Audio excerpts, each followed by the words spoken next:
'Tis I, Dingus the Strix, here once more to bring you an epic game of stream from your favorite epic wizard. And today is Thursday, which means we'll be reading some more philosophy and then later playing a game, which is usually a retro game, but because my Dolphin emulator is still fucked up and I don't know how to fix it, I've been playing Idol Showdown instead. And luckily, for those who love the gaming portions more, the philosophy section is going to be shorter because I looked ahead in the book. If you remember from last time, I was reading about the philosopher AristiPISS, and his section was rather long, and I was feeling sickly, so I wasn't really, I wasn't really feeling reading his whole story, so I decided to leave off on a certain part, which turns out I only have 2 pages left, so he'll be done in maybe a couple of minutes or so, and then the philosophers that come out after him are they have very small sections, like Phaedo, Euclides, Stilpo, and who else is left? Oh yeah, a whole bunch of others, but they're so short. They barely have anything. Hence why I named the stream, we're going to shotgun through a lot of these philosophers, because there's not much to them except for maybe the last one. What's his name? The last one is not Simon. What's his name? Who's the last philosopher who's kind of long? Menedemus. Menedemus is the final philosopher we'll probably be reading about today, after shotgunning through the rest. So yeah, we're going to have a short philosophy section, so prepare yourself for that one, chat. Also, chat, tomorrow, more Hollow Knight. And of course, I'll be doing the usual, I'll attempt the Colosseum for an hour, and then I'm going to go on with the story, because I can't stay in the Colosseum forever. And as for Saturday, chat, I'm beginning my playthrough of Xenogears, an RPG that I know a lot of people love, and I have never played before. And I'm very curious to see how it is. So yeah, it'll be a first time for me, chat. I hope you look forward to watching me play a critically acclaimed RPG for the first time ever, as I tend to do on my RPG stream, because I prefer playing RPGs I haven't played before. What else out there nuts? Oh yeah, by the way, chat, I'm no longer super sickly. I'm still a little bit under the weather, but I'm feeling way better than I was last week. Especially now that I have my medication. I can breathe, chat, I can live! I can speak to you all! And now, it is time for me to start my reading. Let's not waste any more time, chat. Let's begin reading about AristiPISS, because I do not approve of AristiPISS. Even though he was a student of goddamn, what's his name? Socrates. I think he fucked up on ethics, chat. I think he fucked up on ethics hardcore. Because holy crap. This man came to conclusion that what was it again? Not sensory data, that's Epicurus. But Epicurus kind of said the same thing. Hedonism. Essentially, what's the word of pleasure? He believes pleasure is the chief good. Also, let's go to the reading room right now. There we go. This is a more appropriate scene. Sorry about that, chat. But yeah, as I was saying, AristiPISS makes the claim that pleasure is the chief good and pain is the chief evil. And you should only do things that make you feel good. It's just pure hedonism, chat. This is what AristiPISS prescribes to you. To be a virtuous man, you must engage in pleasure. And you must also avoid pain. Goddamn.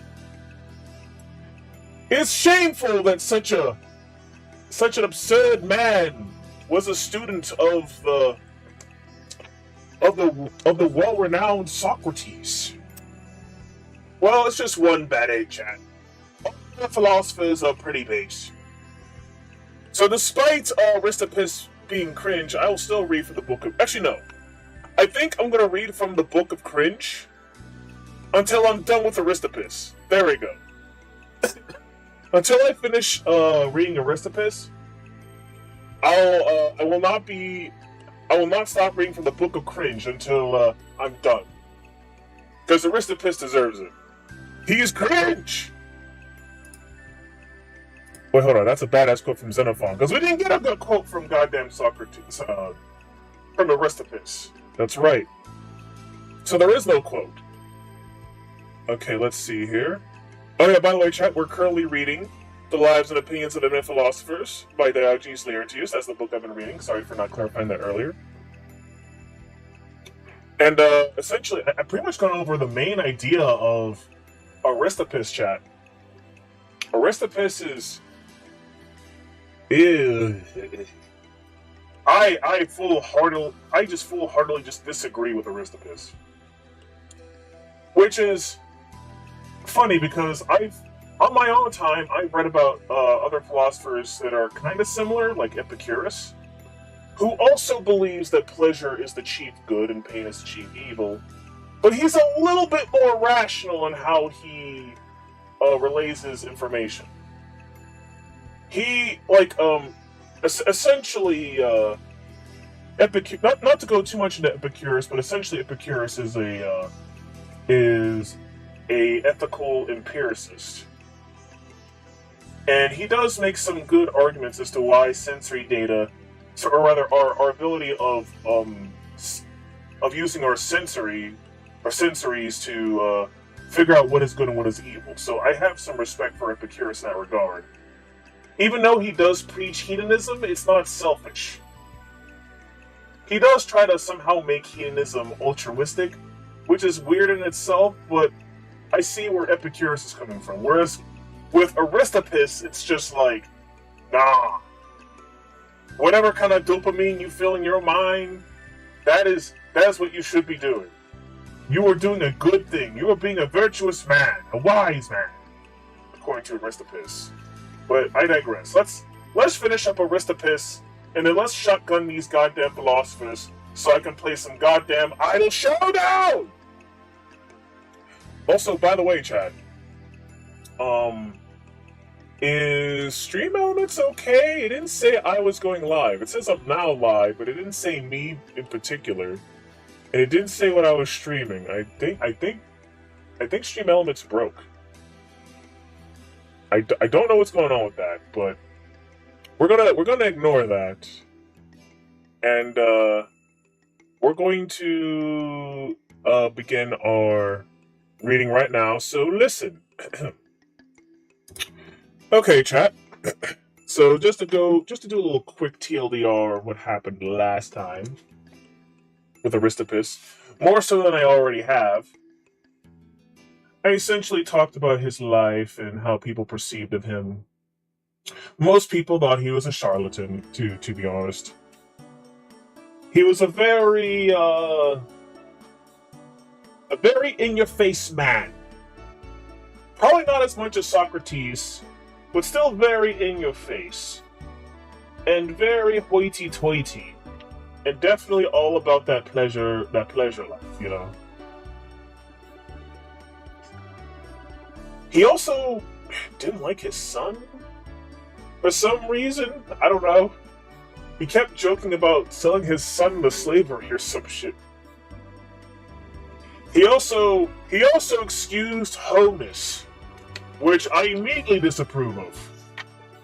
AristiPISS likes hoes, confirmed. And, what else is here? I'm gonna make this shit quick. Oh yeah, I guess he founded his own school, the Cyreniacs, or the Chireniacs, however you want to pronounce that, which is the hedonism philosophy. And what else did he do? I think that's about it. That's about as much credit as I'm willing to give him. If you want to know more about what we talked about AristiPISS last stream, you can watch my stream from last Thursday on this matter, because I don't want to go too deep into his philosophy again. It's pretty shit. It's just hedonism. That's about it, Chad. AristiPISS's philosophy is hedonism. That's it. That is it. It's just hedonism. It's just hedonism. I fucking hate it. Now let me finish up this bastard. Melagia, in the second book of his treatise on opinions and Clitomachus, in the first book of his essay on sex, says that they thought natural philosophy and dialectics useless for the man who had learned to understand the question of good and evil, could speak with propriety, and was free from superstition, and escaped the fear of death without either. They also taught that there was nothing naturally and intrinsically just, or honorable, or disgraceful, but that things were considered so because of law and fashion. The good man will do nothing out of the way because of the punishments which are imposed on him, and the discredit which is attached to such actions, and that the good man is a wise man. They admit, too, that there is such a thing as improvement in philosophy and in other good studies, and they say that one man feels grief more than another, and that the sensations are not always to be trusted as faithful God. What the fuck? Wait, what? Huh? Wait, are we still talking about Cyrenaics? Are we still talking about Cyrenaics? They don't think the sensations can always be trusted, but they're all about the sensations. What the hell? Whatever, I'm going to continue reading. But the philosophers who were called the Hegesychi, or Hegesisi, or how you pronounce that word, adopted the same chief goods, pleasure and pain. And they denied that there was any such thing as gratitude or friendship or beneficence, because we do not choose any of those things for their own sake, but on account of the use of which they are, and on account of these other things which cannot subsist without them. But they teach that complete happiness cannot possibly exist, for that the body is full of many sensations, and that the mind sympathizes with the body, and is troubled when that is troubled, and also that fortune prevents many things which eludes or grasp.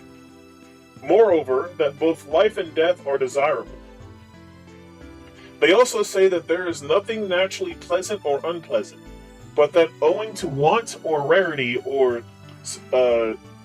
satiety, some men are pleased and some vexed, and that wealth and poverty have no influence at all on pleasure.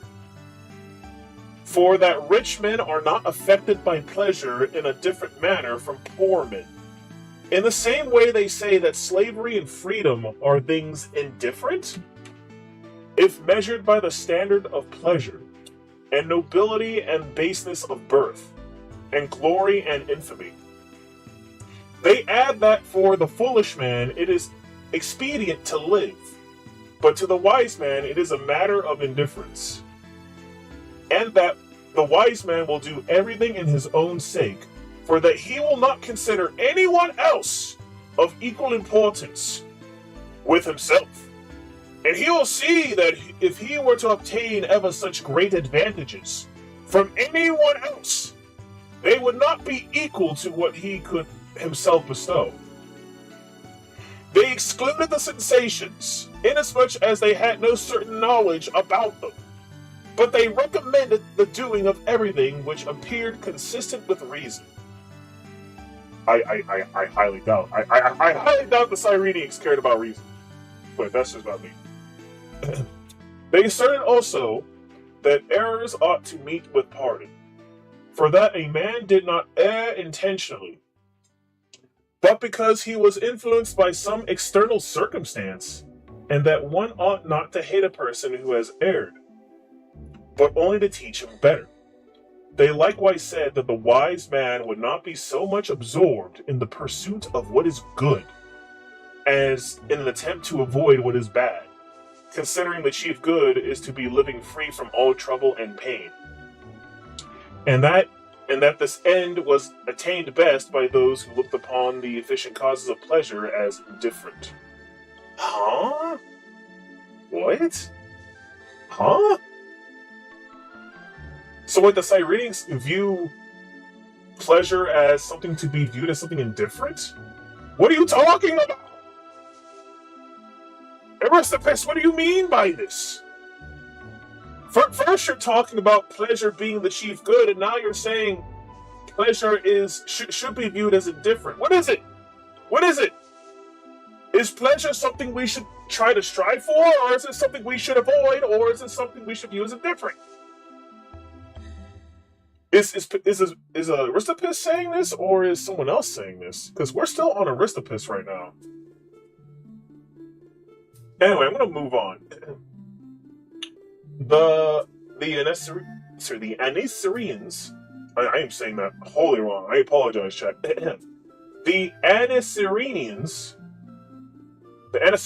there we go, in many respects agreed with these last, but they admitted the existence in life of friendship and gratitude and respect for one's parents and the principle of endeavoring to serve one's country, on which principle, even if the wise man should meet with some annoyance, he would be no less happy, even though he should have but a few actual pleasures. They thought that the happiness of a friend was not to be desired by us for its own sake, for that, in fact, such happiness was not capable of being felt by the person's neighbor, and that reason is not sufficient to give one's confidence, and to authorize one to look down upon the opinions of the multitude, but that one must learn a deference for the sentiment of others by custom, because the opposite bad disposition being bred up with infirm and early age. They also taught that one ought not to like friends solely on account of the advantage that they may derive from them, and not discard them when these hopes or advantages fail, but that we ought rather to cultivate them on account of one's natural feelings of benevolence, in compliance in which we ought also to encounter trouble for their sakes, so that though they consider pleasure the chief good and the privation of it an evil, still they think that a man ought voluntarily to submit to this deprivation out of his regard for his friend. Okay, now I know why I'm confused. It's because the Cyrenians apparently had like subsets of their school of thought, and some of them were like, oh no, friendship is bullshit, and others were like, no, friendship's actually good, actually. And also, hello there, Hako Mike. Strive indifferently. I mean, that's the mission. Sorry, that's the message for the Anicereans, but not necessarily the Cyrenic school in general. Because I do kind of agree that there are some things that you should be indifferent towards. I don't know if they're necessarily right on the money in terms of what they're advocating what you should be indifferent towards. If that makes sense. Personally, and I've admitted this on stream before, I believe the Stoics are a little bit more on the ball in terms of what you should be indifferent towards. But that's just my personal opinion. Now moving on. The Theodorians, as they are called, derive their name from Theodorus, who had already been mentioned and adopted all his doctrines. Now Theodorus utterly discarded all previous opinions about the gods, and we have met with a book of which is entitled On Gods, which is not to be despised, and it is from what they say that Epicurus derived the principal portions of his sentiments, but Theodorus had a pupil of Anicetus and of Dionysius, the dialectician. Sorry, the dialectician. Okay, as in Athenaeus tells us in his Successions of Philosophers. He considered joy and grief as the chief goods, and that the former resulted from knowledge, and that the latter from ignorance. And he called prudence and justice goods, the contrary qualities evils, and pleasure and pain something intermediate. He discarded friendship from his system, because it could not exist either in foolish men or in wise men.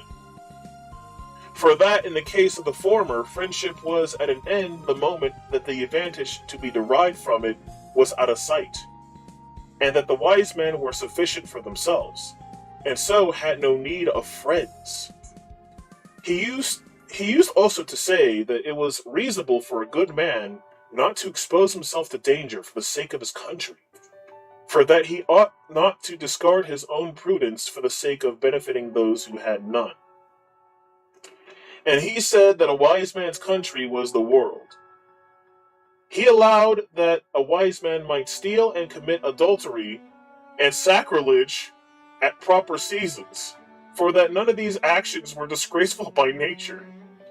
If one only put out a sight of the common opinion about them, which owes its existence to the consent of fools, and he said that the wise man would indulge his passions openly, without any regard to circumstances, on which principle he used to ask the following questions. Is a woman who is well instructed in literature of use just in proportion to the amount of her literacy knowledge? Yes, said the person questioned. And is a boy and is a youth useful in the proportion to his acquaintance with literature? Yes. Is it not then also a beautiful woman useful in proportion as she is beautiful? And a boy and a youth useful in proportion to their beauty? Yes. Well then, a handsome boy and a handsome youth must be useful exactly in proportion as they are handsome? Yes. Now the use of beauty is to be embraced. And when this was granted, he pressed the argument thus. If then a man embraces a woman just as it is useful that he should, he does not do wrong, nor again will he be doing wrong in employing beauty for the purposes for which it is useful. And with such questions as these, he appeared to convince his hearers. Okay then, I'll address that later. But he appears to have got the name something in Greek from Stilpo. One day asking him, are you Theodorus? What you say you are? And when he said he was, and you said that you are something in Greek, continued his questioner. He admitted that also. Then continued the other, you are something in Greek. I wish this Greek word was translated, chat. I can't. It's literally in Greek, and I can't read it. There's no translation for this. And as he willingly received the title, the other laughed and said, but you, wretched man, according to this principle, you would also admit that you are a raven, or 100 other things. One day Theodorus sat down by Euryclides, the Hierophant, and said to him, tell me now, Euryclides, who are they who behave impiously with respect to the mysteries? And when Euryclides answered, those who divulge them to the uninitiated. Then, said he, you are also impious, for you divulge them to those who are not initiated. And indeed, he was very near being brought before the Areopagus if Demetrius of Phaleris had not saved him. But Amphicrates, in his essay on illustrious men, says that he was condemned to drink hemlock. How many more pages until we're doing? Okay, we're on the last page of AristiPISS. Okay, after I finish this page of AristiPISS chat, I'm going to go into discussion, and then we can talk about I guess the rest of AristiPISS, and then we can just shotgun the other philosophers that are next. While he was staying at the court of Ptolemy, the son of Lagus, he was sent once by him to Lysimachus as an ambassador, and he was talking very freely, Lysimachus said to him, "Tell me, Theodorus, have not you been banished from Athens?" And he replied, "You have been rightly informed, for the city of the Athenians could not bear me, just as Semele could not bear Bacchus. And so we were both cast out." And when Lysimachus said again, "Take care that you do not come to me again." "I never will," he replied, "unless Ptolemy sends me." And as Mithras, the steward of Lysimachus, was present and said, "You appear to me to be the only person who ignores both gods and sovereigns." "How," rejoined Theodorus, "can you say that I ignore the gods when I look upon you as their enemy?" They also say that on one occasion he came to Corinth, bringing with him a great many disciples, and that Metrocles, the cynic, who was washing leeks, said to him, "You, who are a sophist, would not have wanted so many pupils if you had washed vegetables." And Theodorus, taking him up, replied, "And if you had known how to associate with men, you would not have cared about those vegetables." But this rejoinder, as I've said already, is attributed both to Diogenes and AristiPISS. Such was Theodorus, and such were his circumstances and opinions. But at last he went away to Cyrene, and lived there with Megas, being treated by him with the greatest distinction. And when he was first driven away from Cyrene, he is reported to have said very pleasantly, You do wrong, O men of Cyrene, driving me from Africa to Greece." But there were 20 different people the same name of Theodorus. The first was a Samian, the son of Rhocus. He it was who advised the putting of coals under the foundations of temples of Diana at Ephesus. For as the ground was very swampy, he said that the coals, having got rid of their ligneous qualities, would retain their solidity in a way that could not be impaired by water. The second was a Cyrenian, a geometrician, and had Plato for one of his pupils. The third was a philosopher whom we have been describing. The fourth was an author who wrote a very remarkable treatise on art of exercising the voice. The fifth was a man who wrote the treatise on musical composers, beginning with Terpander. The sixth was a Stoic. The seventh was a historian of Rome. The eighth was a Syracusan, who wrote an essay on tactics. The ninth was a citizen of Byzantium, who was a political orator. The 10th was another orator who was mentioned by Aristotle in his Epitome of Orators. The 11th was a Theban, a statuary. The 12th was a painter who was mentioned by Polemo. 13th was also a painter who was spoken of Menodotus. The 14th was an Ephesian, a painter mentioned by Theophanes in his essay on painting. The 15th was an epigrammic poet, and the 16th wrote an essay on poets. The 17th was a physician, a pupil of Athenaeus. The 18th was a Chian, a Stoic philosopher, and the 19th was a citizen of Miletus, another Stoic. And the 20th was a tragic poet. Wow, there's a lot of these guys. Holy shit. Anyway, chat, we're finally done with the AristiPISS section. Finally. So let's discuss it. Let's discuss this right now. Okay, so where did I first begin? The stream Melager.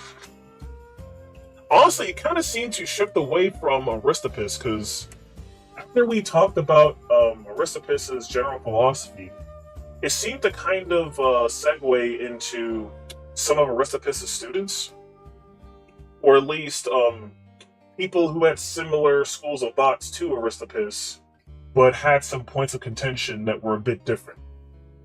Because I noticed that a lot of them were kind of arguing whether or not the existence of friendship was important. Whether it be generally or for the wise man.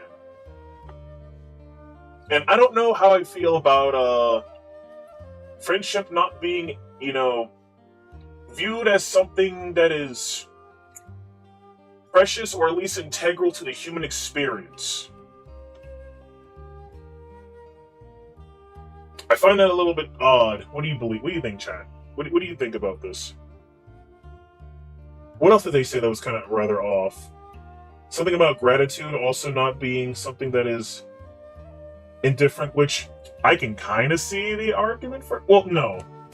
I think people should be kind of grateful for things that they have and not worry about things they don't have. But their justification for it was... Let's see here. What was their justification? It's kind of hard for me to follow along, chat, because their chief good is pleasure.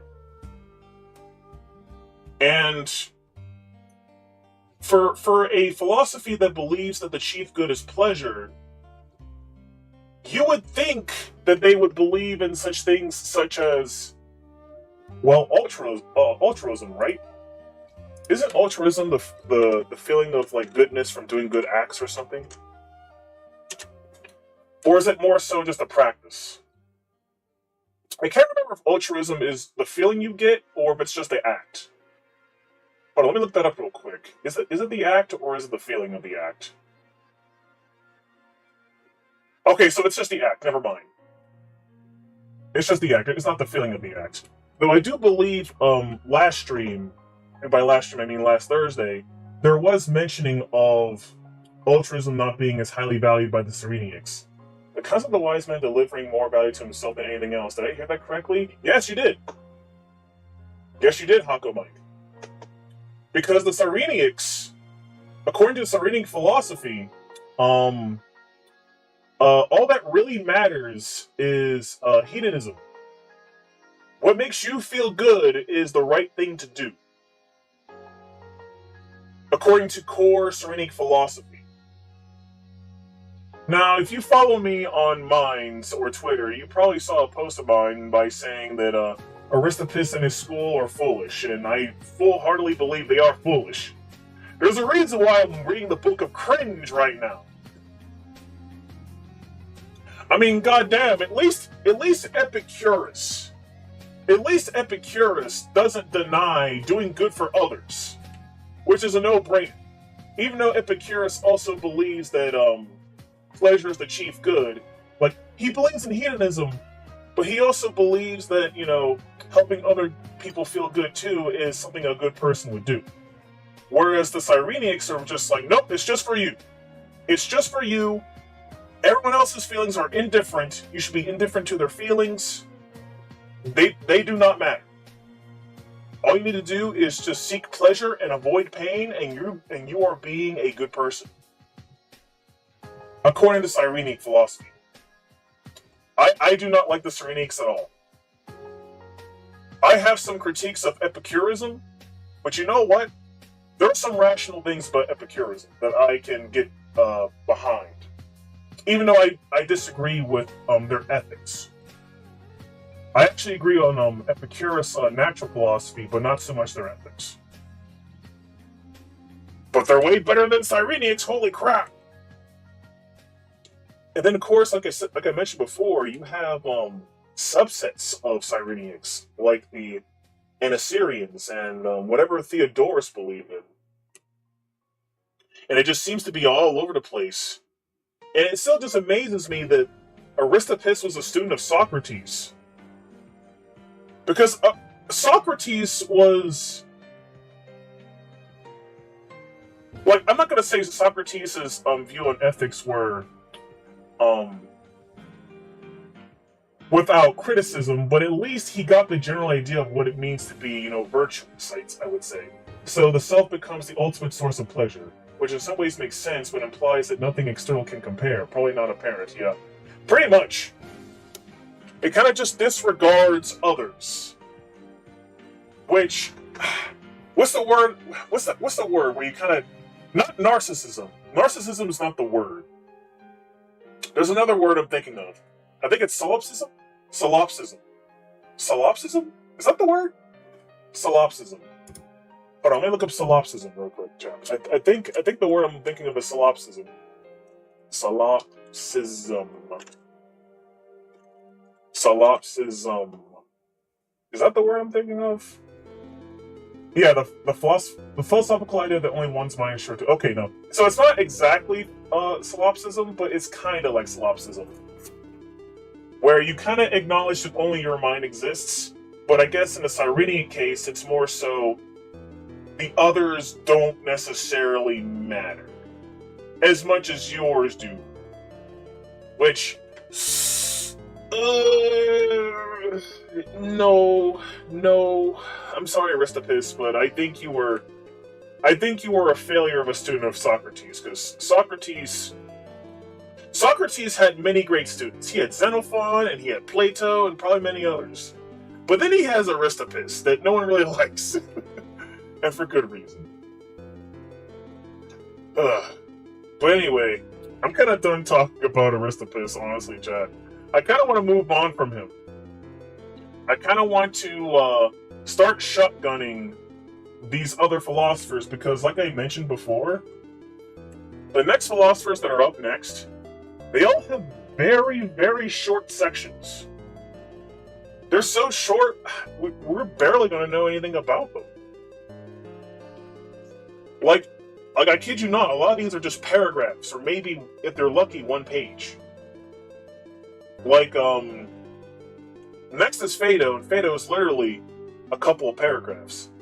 And then Euclides after him is like a page. And then Stilpo is also like a page. And then Crito and Simon are also like little paragraphs. So I don't know how we're going to, I guess, divvy up the discussion about them. I guess if something sticks out to me or something sticks out to you, chat, we can hone in on a particular philosopher that's about to come up. So, unless you have anything to say right now, I'm going to move on to Phaedo right now. So, chat, it's time to listen. All from the Book of Cringe, or better, maybe. I mean, I only say it's the Book of Cringe whenever it's an idea I personally disagree with. Like, full stop. I'm not going to say, like, every idea that I don't believe in is cringe. I just think that certain ones, such as Cyrenic philosophy, are cringe whenever it's just something that's a little bit out of line, such as pleasure is the ultimate good and hedonism is the way to live life. Generally, I'm very respectful, and I'm just like, you know what? I may disagree with it, but you know what? This is still in the Book of Based, which I'm switching to it right now, the Book of Based. Because we're no longer talking about AristiPISS. We're going to Phaedo now. And to start off with Phaedo, it says, Phaedo the Elean of the Eupatridi was taken prisoner at the time of subjugation of his country, and was compelled to submit to the vilest treatment. But while he was standing in the street, shutting the door, he met with Socrates, who desired Alcibiades, or as some say Crito, to ransom him. And after that time, he studied philosophy, became a free man. But Hieronymus, in his essay on suspending one's judgment, calls him a slave. And he wrote dialogues of which we have genuine copies by name.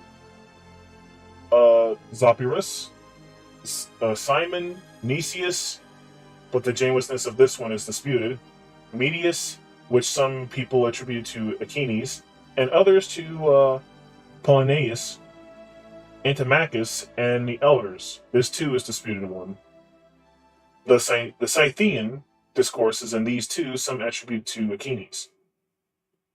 But his successor was Pleistanus of Elis, and the next in succession to him were Menedemus of Eretria, and Lysipedes of Philus, who came over from Stilpo, and down to the age of these last, they were called the Eleaic school. But at that time of Menedemus, they were called the Eretrians. And we will speak of Menedemus hereafter, because he was the founder of the new sect. And that is all of Phaedo, chat. See what I mean by this was incredibly short? That was all the life of Phaedo. And there's a lot of these philosophers near the end of Book 2 that are like this. I don't know what to discuss about Phaedo. It just kind of seemed like a footnote, honestly, so I'm just going to move on. Life of Euclides. Euclides was a native of Megara, on the Isthmus, or of Gela, according to some writers, whose statement is mentioned by Alexander in his Successions. He devoted himself to the study of the writings of Parmenides, and his successors were called the philosophers of the Megaric school. After they were called the Contentious school, and still later the Dialecticians, which name was first given to them by Dionysius the Carthaginian, because they carried on their investigations by question and answer. Hermodorus says that after the death of Socrates, Plato and the other philosophers came to Euclides, because they feared the cruelty of the tyrants. Mostly harmless. He used to teach that the chief good is unity, but that it is known by several names, for at one time people call it prudence, and another time God, at another time intellect, and so on. But everything which was contrary to good he discarded, denying its existence, and the proofs which he used to bring forward to support his arguments were not those which proceed on assumptions, but on conclusions. He also rejected all the sort of reasoning which proceeds on comparison, saying that it must be founded either on things which are like or on things which are unlike. If on things which are like, then it is better to reason about these things themselves than about those which resemble them. And if on things which are unlike, then the comparison is quite useless. And on this account, Timon uses the following language concerning him, where he also attacks all the other philosophers of the Socratic school. Hello there, Fair Goblin. Nice to see you here. On Rumble! Unless, of course, Twitch is not working, which I don't know if Twitch is not working or not. I know for some reason Stream Elements is not displaying things properly on Twitch, maybe? I'm not sure. But nice to see you, Fear Goblin. Now, where was I? Oh yeah, Timon. But I do care for none of all these triflers, nor for anyone else. Not for your Phaedon, whoever he may be, not for the quarrelsome Euclides, who bit all the Megarians with love of fierce contention. He wrote 6 dialogues: the Lemprius, the Achaenes, the Phoenix, the Crito, the Alcibiades, and the Emetary dialogue. Next in successions to Euclides, he came Eubulides of Miletus, who handed down a great many arguments in dialectics, such as the lying one, the concealed one, the Electra, the veiled one, the Sorites, the horned one, the bald one. And one of the comic poets speaks of him in these following terms: Eubulides, the most contentious sophist, asking his horned quibbles and perplexing the natives with his false arrogant speeches, has gone with all the fluency of Demosthenes. For it seems that Demosthenes had been his pupil, and that being at first unable to pronounce the R, he got rid of that defect. Eubulides had a quarrel with Aristotle and was constantly attacking him. Among the different people who succeeded Eubulides was Alexinus of Elis, a man very fond of argument, on which account he was nicknamed, goddammit, something in Greek. A lot of villain names here. Yeah, right, Helco Mike? There's a lot of philosophers like to talk shit. I noticed. More specifically, the ones that came after Socrates. Something happened after Socrates. When philosophers got more into ethics, there was a lot of shit talking. The natural philosophers were way more chill in comparison. Like the guys who were more so just obsessed with, like, how does our world work? They were just more on the ball with, like, is fire the origin of life, or is it water? Or maybe it's air. I wonder what it could be. Then one guy has a theory about atoms and whatnot.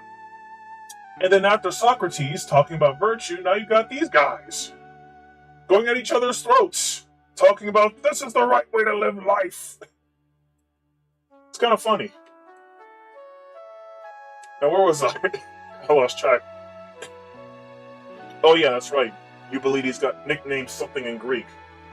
Because this book doesn't like to translate things. Well, actually, no, that's not true. This book does translate things. It's just that I have to go, like, way in the back in the book to get, like, the little cliff notes of the book, so the footnotes of the book that tell me what things mean. Like, he was essentially called the Greek word to confute. That was his nickname.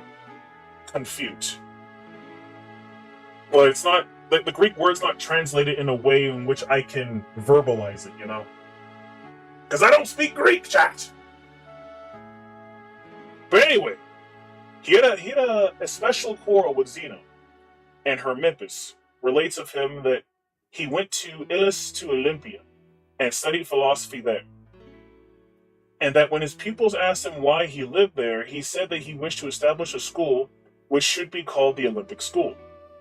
But that his pupils, being in distress, thought though want of means of support and finding the situation healthy for them, left him. And that after Elixinus lived by himself with only one servant, and after that, when swimming in the Alpheus, he was pricked by a reed, and that the injury proved fatal, and he died. And we have written an epigram on him, which runs thus. Then the report, alas, was true, that an unhappy man while swimming tore his foot against a nail, for the illustrious sage, good Alexinus, swimming in the Alpheus, died from a hostile reed. And he wrote not only against Zeno, but he composed other works also, especially one against Ephorus the historian. One of the school of Eubulides was Euphantus of Olympus, who wrote a history of events of his own time. And he also composed several tragedies, for which he got great distinction at the festivals. And he was a preceptor of Antigonus, the king whom he dedicated a treatise on monarchy, which had an exceedingly high reputation, and at last he died of old age. There are also other pupils of Eubulides, among whom is Apollonius Cronus, who was the preceptor of Diodorus, of Iasus, the son of Aminius, and he too was surnamed Cronus, and is thus mentioned by Callimachus in his epigrams. Momus himself did crave upon the walls, Cronus' wise. And he was a dialectician, and as some believe, he was the first person who invented the concealed argument and the horned one. When he was staying at the court of Ptolemy Soter, he had several dialectic questions put to him by Stilpo, and he was not able to solve them at the moment. He was reproached by the king, who had many hard words, and among other things, he was nicknamed Cronus, out of derision. So he left the banquet, and wrote an essay on the question of Stilpo, and then died of despondency. And we have written the following epigram on him. O Diodorus, Cronus, what sad fate, buried you in despair, so that you have hastened to the shades below, perplexed by Stilpo's quibbles. You would deserve your name of Cronus better, if sea and all were gone. One of the successors of Euclides was, oh god, I'm gonna butcher this hardcore, Ichthyus, the son of Metellus, a man of great eminence, to whom Diogenes the Cynic addressed a dialogue, and Clinomachus of Thurii, who was the first person who ever wrote about axioms and categorums, goddammit, and things of that kind, and Stilpo was the Megarian, a most illustrious philosopher, whom we now speak of. Okay, chat, so that was, well, most of that was Euclides, but then it did the thing again, where it segued into another person and included somebody else. It started with Euclides, and then went to, Eubulides, and then it also went to, Alexinus, which then also led into goddamn Diodorus. So I'm just like, okay, what's the general school of thought here? I mean, I guess the general school of thought here was,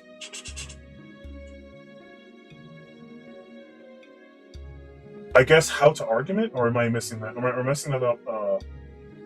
Am I misinterpreting this? Hold on for a second. Let me just quick read this one more time. Sometimes I'm just in like the zone reading, and I might forget certain things that were said, even though I just read them aloud. I have a dumb brain, I know, chat, but I'm trying to fix it by jamming it with philosophical sayings and whatnot. Okay, let's see. The Plato. Yeah, it mostly just talks about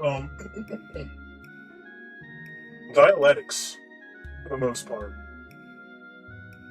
and how to argue. That seems to be the main takeaway from it. What got him the nickname Cronus?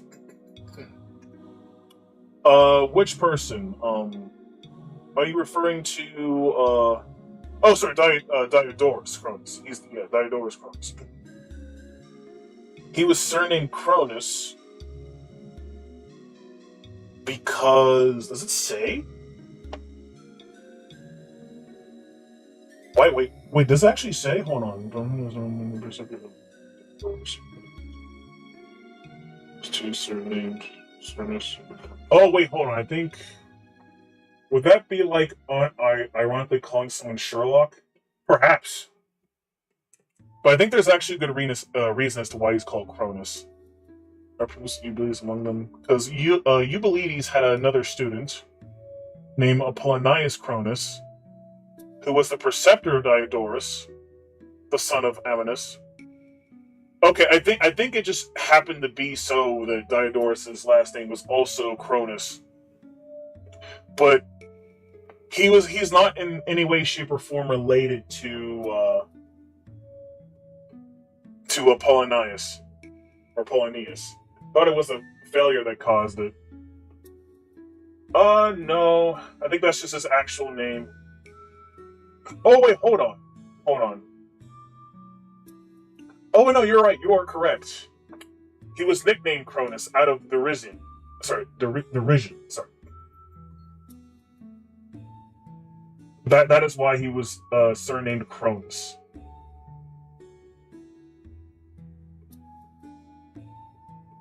He was not able to solve it at the moment he was approached by the king with many hard words. Because I guess he was not.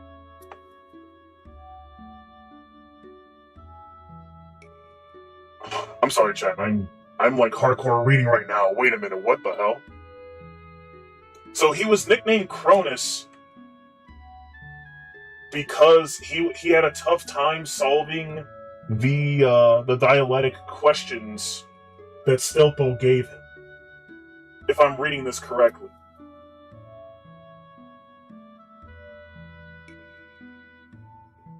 But I feel like I'm reading this wrong. Chad, do you want me to reread this section? Not the whole thing, just the Diodorus part. I'll reread the Diodorus part if you want me to. If not, then we can move on to Stilpo.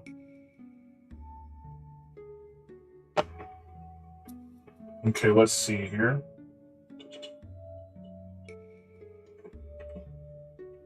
Chad, do you want me to reread the Diodorus section, or just move on to Stilpo? Because don't know about Titan Cronus to tell if that is snarky. It could be.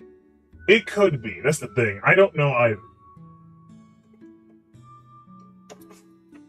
Honestly, Huckle, I need to personally really delve deep into not even just like Greek and Roman history, but also Greek mythology, because I know about Greek mythology, but not like I'm not like fully well versed in it. Like I know some prominent figures in it, but there are definitely a lot more people who know more about Greek mythologies more so than I do. I know like general stories. Anyway, I'm going to move on to Stilpo now. Life of Stilpo. Stilpo, a native of Megara in Greece, was a pupil of some of Euclides' school. But some say that he was a pupil of Euclides himself, and also of Thrasymachus, the Corinthian, who was a friend of Ethias, as Heraclitus informs us. And he was so much superior to all his fellows in command of words and acuteness, that it may almost be said that all Greece fixed his eyes upon him, and joined the Megaric school. And concerning him, Philippus of Megara speaks thus, word for word. For he carried off from Theophratus, Metrodorus the speculative philosopher, and Timagoras of Gela, and Aristotle the Cyrenaic. He robbed of Clitarchus and Simmias, and from the dialecticians' school he also won men over, carrying off Peneus from Aristides, and Delphius of Bosphorus to him to argue. I skipped along. Delphius of Bosphorus from Euphantus, and also Myrmex of Venetis, who had both come to him to argue against him, but they became converts and his disciples. And besides these men, he attracted to his school Phrasidemus the Peripatetic, a natural philosopher of great ability, and Alcimus the rhetorician, the most eminent orator in all Greece at the time, and he had won over Crates, and great numbers of others, and among them Zeno the Phoenician. And he was very fond of the studies of politics. And he was married, but he lived also with a courtesan named Nicaridi, or Nisaridi. And Onator tells us someone. And he had a licentious daughter, who was married to a friend of his named Simmias, a citizen of Syracuse. And as she would not live in an orderly manner, someone told Stilpo that she was a disgrace to him. But he said, "She is not more disgrace to me than I am an honor to her." Tonley Soter, it is said, received him with great honor. And when he had made himself master of Megara, he gave him money and invited him to sail to Egypt. But he accepted only a moderate sum of money and declined the journey proposed to him, but went over to Aegina until Ptolemy had sailed. Also, when Demetrius, the son of Antigonus, had taken Megara, he ordered Stilpo's house to be saved, and took care that everything had been plundered from him should be restored to him. But when he wished Stilpo to give him in a list of all that he had lost, he said that he had lost nothing of his own, for that no one had taken from him his learning, and that he still has his eloquence and his knowledge. And he conversed with Demetrius on the subject of doing good to men with such power, and that he became a zealous hearer of his. They say that he once put a question as this to a man, about the Minerva of Phidias. Is Minerva the goddess the daughter of Jupiter? And when the other said yes, but this, said he, is not the child of Jupiter, but of Phidias. And when he agreed that it was so, then this, he continued, is not a god. And when he was brought before Areopagus for his speech, he did not deny it, but maintained that he had spoken correctly, for that she was not a god, something in Greek, but a goddess, something in Greek, for that gods were the male sex only. However, the judges of Areopagus ordered him to leave the city. And on this occasion, Theodorus, who was nicknamed something in Greek, said in derision, "Whence did Stilpo learn this? And how could he tell whether she was a god or a goddess?" But Theodorus was in truth a most impudent fellow. But Stilpo was a most witty and elegant-minded man. Accordingly, when Crates asked him if the gods delighted in adoration and prayer, they say that he answered, "Do not ask these questions, you foolish man, in the road, but in private." And they say too that Bion, when he was asked whether they were gods, answered in the same spirit, "Will you not first, O miserable old man, remove the multitude?"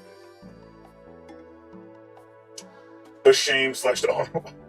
That's a good comeback for Badinsky. Yep. I also gotta say, just real quick, I really like the fact that Bilbo said this. He said, wait, where's the line? Hold on, I want to read verbatim what he said. It was about beliefs in the gods. Oh, I lost it. I just read it too. Hold on, it's literally right here. I gotta find it, Chad. I gotta find it. There we go. Okay, so when someone asked him, how can you tell when so-and-so is a god or a goddess, he said, "Don't ask these questions, foolish man, but ask it in private." I don't know about you guys, chat, but I think that reads as, and I could just be inferring something onto him, but I think Stilpo is trying to say that whatever you practice in terms of belief should, for the most part, be private. Not to say that you can't share it with people, but I think he's saying that whatever your personal beliefs are, your religious beliefs, should be mostly private, and something that you should figure out for yourself. Which, if that's what he's saying, I do agree. The only reason why I think that he's saying that is because someone named Bion, who I guess is kind of regurgitating what he's saying, is saying, "Will you not, oh miserable man, remove the multitude?" As in, don't worry about everyone else's opinions on your personal beliefs. Figure out what your personal beliefs are first. Which I think that's words of wisdom, honestly. Anyway, moving on with the reading. But Stilpo was a man of simple character. To ask those questions in private means you are truly contemplating them. Exactly. Sometimes people need to, actually think for themselves for once. Think about what something is first, and, maybe occasionally, you should, ask other people what their ideas are on a certain thing. Think about it and contemplate on your own. Don't just blindly accept what other people say. Think about things on your own and come to your own conclusions. Those are wise words. But Stilpo was a man of simple character, and free from all trick and humbug, and universally affable. Accordingly, when Crates, the cynic, once refused to answer a question that he had put onto him, and only insulted his questioner, "I knew," said Stilpo, "that he would say anything rather than what he ought." And once he put a question to him, and offered him a fig at the same time, so he took the fig and ate it, and which Crates said, "Oh, Hercules, I have lost my fig." "Not only that," he replied, "but you have lost your question too, of which the fig was the pledge." At another time, he saw Crates shivering in the winter, and said to him, "Crates, you seem to me you want a new dress," meaning both a new mind and a new garment. And Crates, feeling ashamed, answered him in the following parody: Then, Stilpo too, through the Megaren bones, pours out deep groans where Typhon's voice resounds. And there oft doth argue while at school, of eager pupils owns his subtle rule, and virtue's name with eager chase pursues. And it is said that at Athens, he attracted all the citizens to such a degree that they used to run from their workshops to look at him. And when someone said to him, "Why, Stilpo, they wonder at you as if you were a wild beast," he replied, "Not so, but as a real genuine man." And he was a very clever arguer and rejected the theory of species. And he used to say that a person who spoke of a man in general was speaking of nobody, for that he was not speaking of this individual nor of that one. For speaking in general, how can he speak more of this person than of that person? Therefore, he is not speaking of this person at all. Another of his illustrations was, "That which is shown to me is not a vegetable, for a vegetable existed 10,000 years ago. Therefore, this is not a vegetable." And they say that once when he was conversing with Crates, he interrupted the discourse to go off and buy some fish. And as Crates tried to drag him back and said, "You are leaving the argument." "Not at all," he replied. "I keep the argument by leaving you, for the argument remains, but the fish will be sold to someone else." There are 9 dialogues of this extent, written in a Phrygian style. The Moschus, the AristiPISS, the Callias, the Ptolemy, the Chorocrates, the Metrocles, the Anaximenes, the Epigenes, the entitled to my daughter, the one entitled to my daughter, and the Aristotle. Heraclides affirms that Zeno, the founder of the Stoic school, had been one of his pupils. Interesting. Okay, Hermippus says that he died of a great age after drinking some wine in order to die more rapidly. And we have written this epigram upon him. Stranger, old age at first, and then disease. A hateful pair did lay wise Stilpo low. The pride of Megara found good wine, the best of drivers for his mournful coach. And drinking it, he drove on to the end. And he was ridiculed by Sophocles, the comic poet, in his play called Marriages. The dregs of Stilpo make the whole discourse of this Paranus. Okay, and that was Stilpo. Okay, chat. Any questions or comments about Stilpo? Which, by the way, Stilpo is probably the... No, he's not the last long one of these short ones. He's actually the semi-final long one. Because there's actually a longer one near the very end. I don't know if I'm going to read Menicius. Sorry, not Menicius. Menedemus. Because Menedemus is kind of long. Not as long as AristiPISS, but definitely long enough that I think I could save it for next stream. However, Crito and the ones after are incredibly short. This is where the real shotgunning starts, chat, just so you know. These seem like they get more greatest quips as they go on, right? I mean, like I mentioned before, Hakomite, the very first philosophers in his book, which were the, I guess you would call them, the 7 wise men, or the original wise men, were a little bit more chill. And even the Ionian school were pretty chill, because the Ionians, they mostly focused on the world. They weren't really focused on telling you what you ought to do with your life.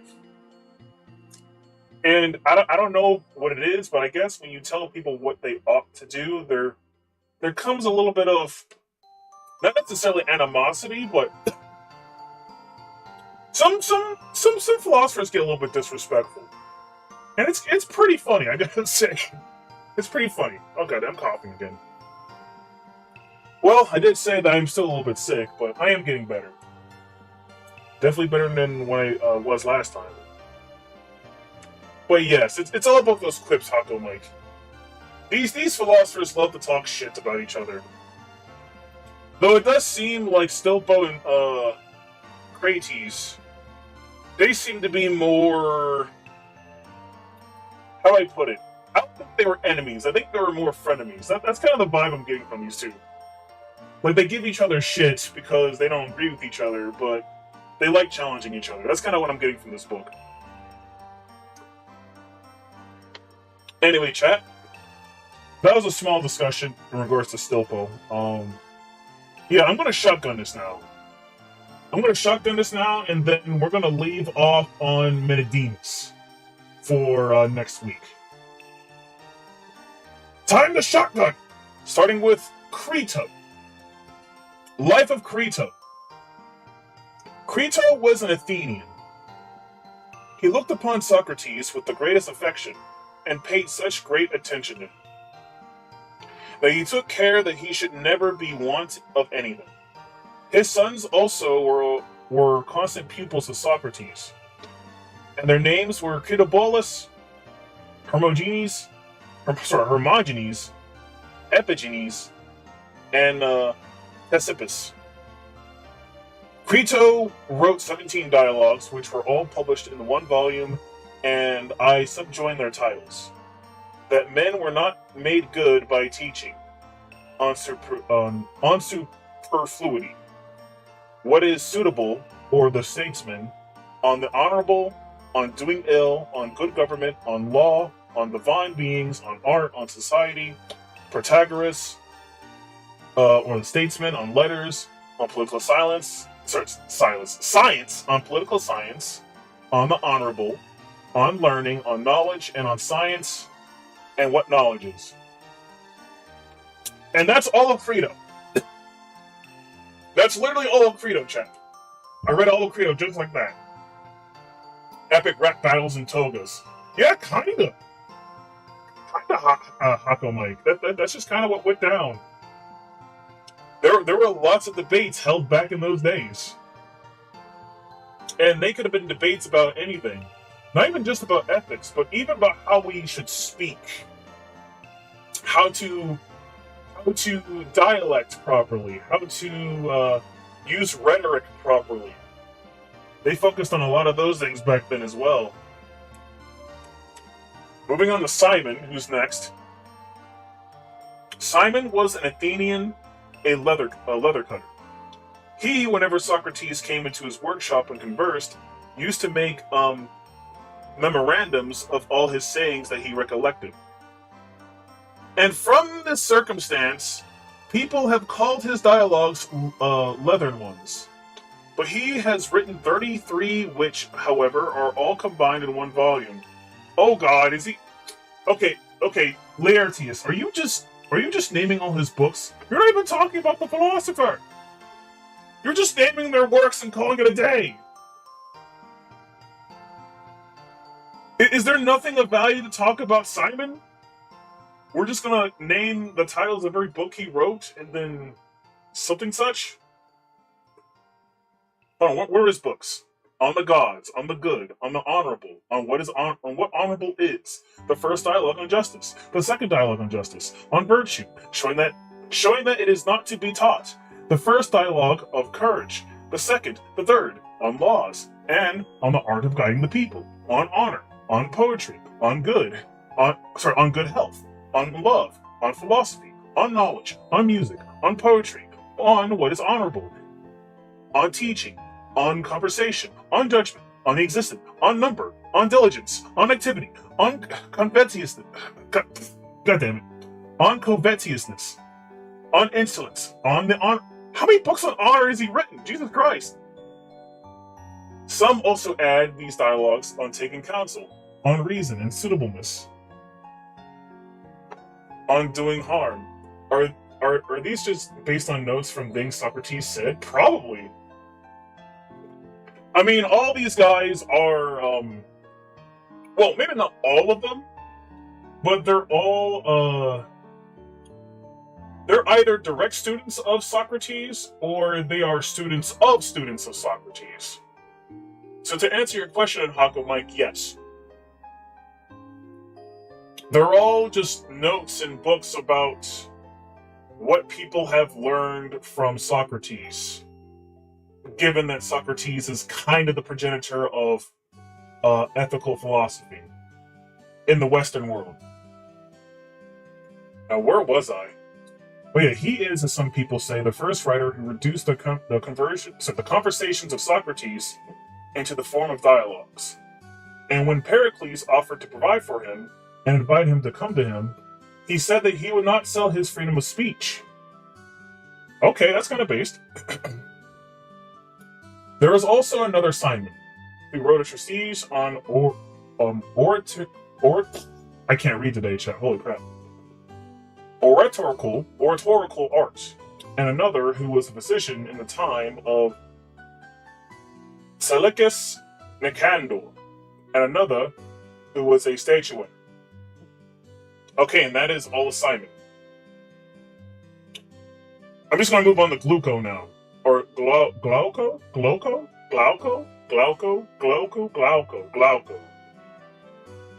Chat, I said this in many other reading streams. Forgive me if I butcher these Greek names. Holy crap, I can't pronounce these Greek names to save my life. Unless I heard their names actually pronounced before, I'm not going to say them right. Oh man. Life of Glauco. Glauco was an Athenian, and there were 9 dialogues of this extent, which all are contained in one volume. The Philus, the Euripides, the Amyntheus, the Euthius, the Lythides, the Aristophanes, the Cephalus, the Anaxiphemus, the Mexene, the Menexenus, and there are 32 others which go under his name, but they are spurious. God damn it! Just that, once again, Diogenes Laertius, this is all you can find of this man. We find a philosopher who wrote books. Here are his books, that's all. Nothing else. I kind of feel bad for them, Jen. I mean, at least their works are being mentioned, but is there nothing else to say about them? Is there nothing else to say about their character, how they lived, or what they think, how one should live life? Nothing. Just read the books, I guess, if these books even survived. Because, a lot of books from ancient Greece don't survive, Chad. We're lucky to have a lot of the books that we even got right now. A lot of them didn't make it, which is very unfortunate, because there's definitely wisdom from the past that we can definitely utilize today. Anyway, moving on to Simmias. Simmias was a Theban, and there are 23 dialogues of his extent contained in one single. God damn it! It's another listing of books on wisdom, on ratiocination, on music, on verses, on fortitude, on philosophy, on truth, on letters, on teaching, on art, on government, on what becoming, on what is eligible, on what is proper to be avoided, on a friend, on knowledge, on the soul, on living will, on what is possible, on money, on life, what is honorable, on industry and love. And that's Simmias. God damn it. Wow, we are actually almost done. Here's the final philosopher, chat, and this is probably chat. This is probably the shortest section for a philosopher I've seen in this entire book. Life of Cebes.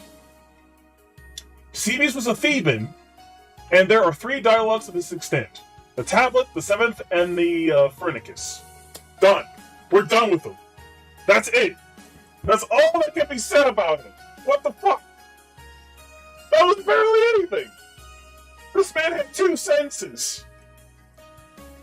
Who the fuck is Cebes? Who the fuck is Cebes? I don't know who Cebes is. He only had 2 sentences. All I have is he wrote 3 books. That's not enough information. Come on now. Also, hello there, Matt Locust Rising. How are you doing today? But he only had 3 books. There's got to be more to this than just he wrote some books. Come on, Diogenes Laertius. Is this all the information you could fucking muster? Dude, there's probably some hidden gems in a lot of these philosophers that we don't know about because goddamn Diogenes Laertius didn't get them. Granted, I guess the whole point of this book is not necessarily to read us those books, but at least to give us a general idea what they're about or what the philosopher may have believed or lived. Because literally all he has is, oh yeah, these guys wrote some books. That's why they have the shortest section. Are they just that unremarkable? Are they just that unremarkable that we just don't give a shit about them? I'm not saying that, every person in history has to be remarkable. Actually, no. That's dumb. If you made it into history, you must have been remarkable in some way. So no, I reject what I just said earlier. Yeah, if you're in history, in some form or fashion, you must have done something somewhat remarkable to even be remembered for a long period of time. Who the hell is Simon? Who the hell is Crito? Who the hell is Glauco? Who the hell is Cebes? Who's Cebes? Do we not care about these guys? We care enough to mention them. But who are they as people? How did they live? What were they trying to espouse to others? I need more info! When was Laertius' book written? Oh, that's a good question, Hako Mike. I actually don't know. Was that in the preface? Was that information in the preface? It may have been in the preface. What year was... Not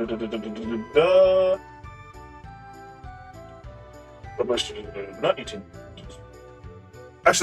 Let me research this real quick. When did Diogenes Laertius write this? Diogenes Laertius. Because granted, Diogenes Laertius, he would have had to have been probably... I believe he was in the 3rd century, if I recall correctly. He was around in the 3rd century? Year 300 something? I could be wrong. Or was it before the year 300?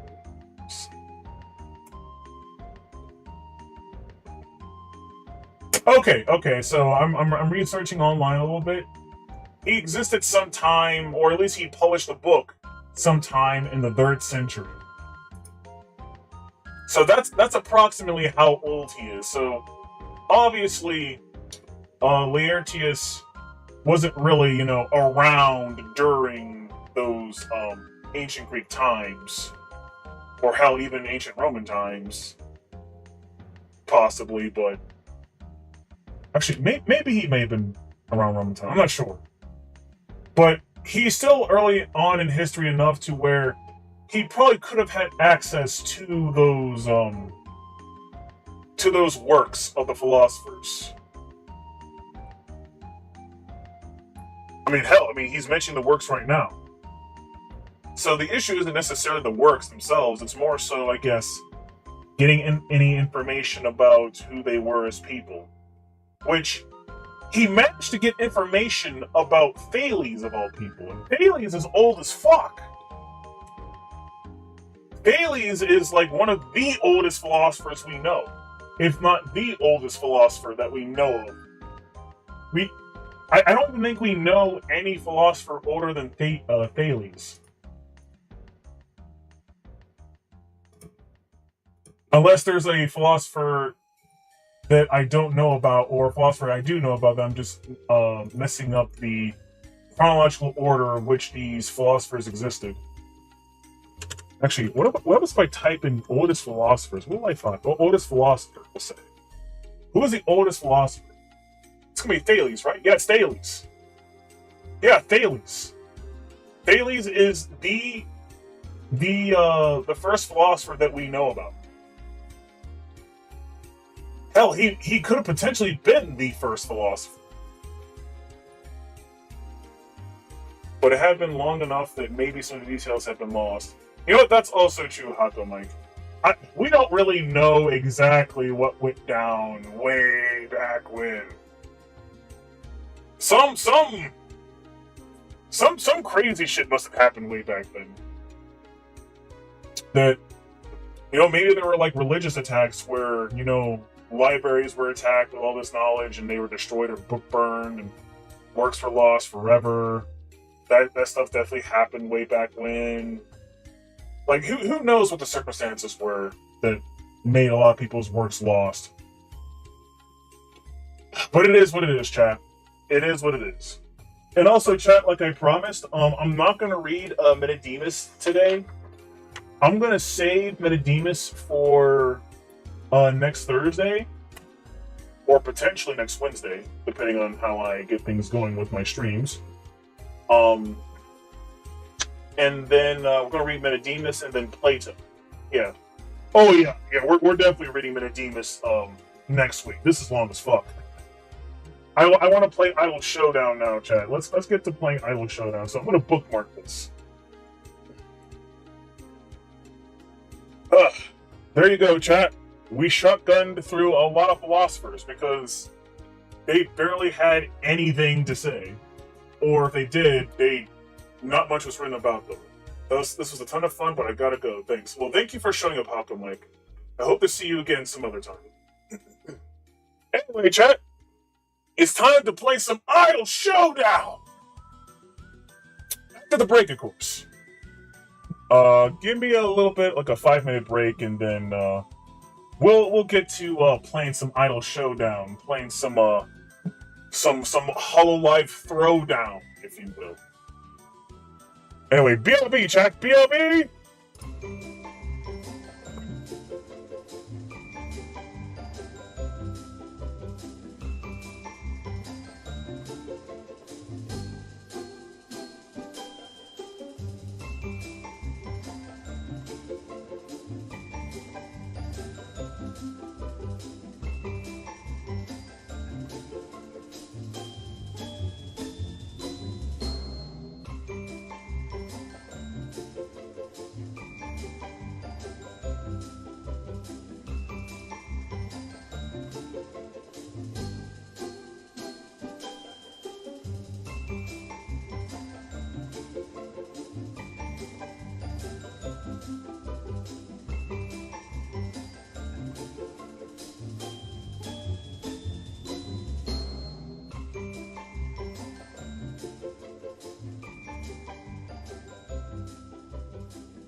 And I am here! I am here, chat, I pretend!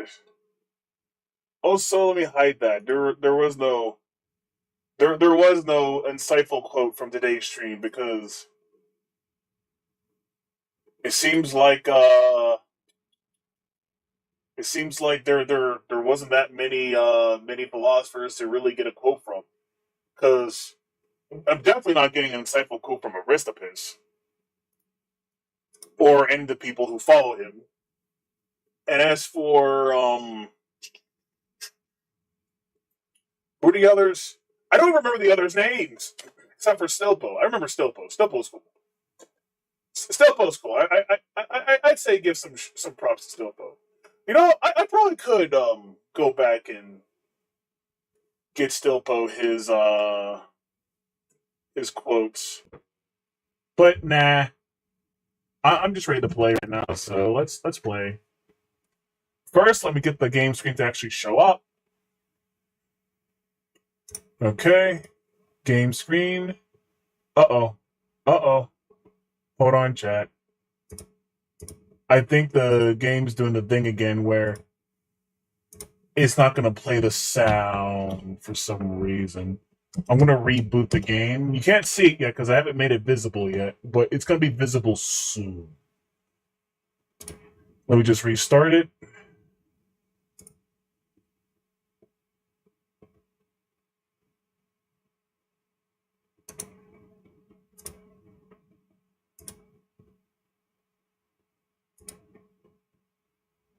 Wait, is the game restarting? What the hell?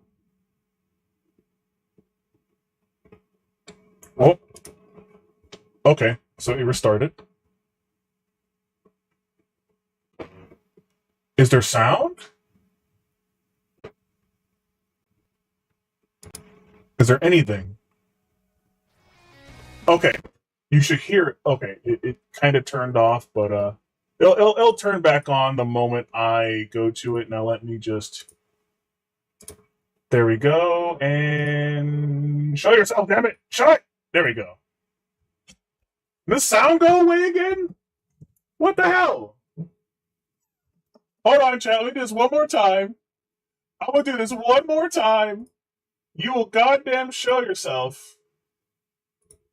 And people will goddamn hear you, game. Or I'll curse you.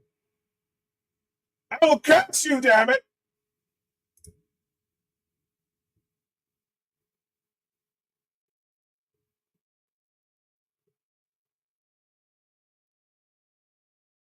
Okay.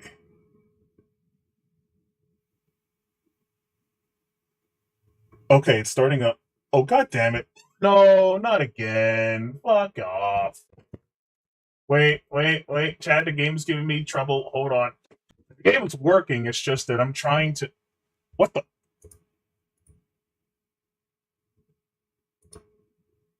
Why is it not playing any sound? Why is there no sound? We need to hear our idols, chat. We need to hear the idols. Okay, let's try one more time. I think this will be it. I apologize for the scuff, but I'm eternally cursed by the scuff lords. So there's always some type of scuff every stream. It's unavoidable. It's unavoidable, chat. Unavoidable. Nothing can be done about it except for fighting back.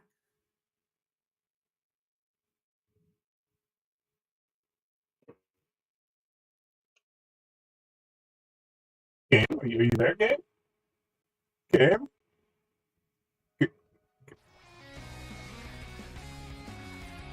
Oh, so I'm annoyed that my mouse cursor is there. Why is it there? Go away. Whatever, I don't care. Anyway, let's play. We're just gonna fight AI on medium difficulty at least. Okay, so last time I I essentially did a little practice with all the characters on stream, and from what I gathered, my favorites to play as is Botan and Suise. I really like how they fight. I mean, some others are pretty good too. Like I like Ayame; she's pretty easy to grasp, and Korone seems to be like a pretty decent, like overall good character. Like, or I think the word I'm trying to use is really good for beginner type of character, which it does say right there, beginner, which makes sense. Sora says advanced, which I would say so. She's a little bit harder to grasp, so you definitely need to go to training mode for Sora. Fubuki's also kind of fun, though I'm not sure if I can main Fubuki. And Coco's just command grab. She's just command grab. But anyway, we're gonna be a Botan. What's her ults? Costume locked. Okay. We'll go with default. Who's a good collabor for Botan? I don't know. Also, hello there, Schma. Thanks for showing up today. How are you doing today, Schma? Anyway, who would be a good... So far, so good. Well, that's good. You know, I'm going to go through all of the collabors and see which one I like best. I'll go with Mio first. That character is kawaii. You like Botan, huh?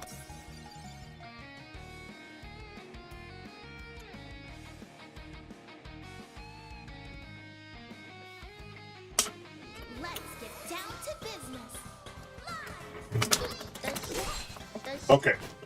Do I remember the controls? Yes, I do. Or no, I don't. I think I do.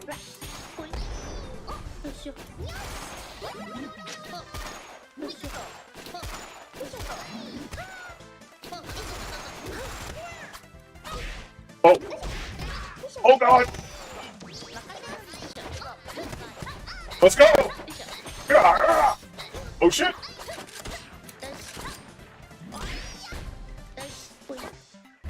Get me out of here!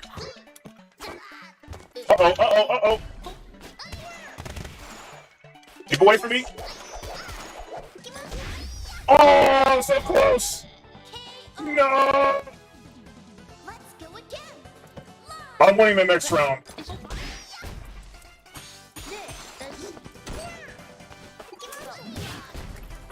Oh. Oh, no. Woo! Woo! Woo! Woo!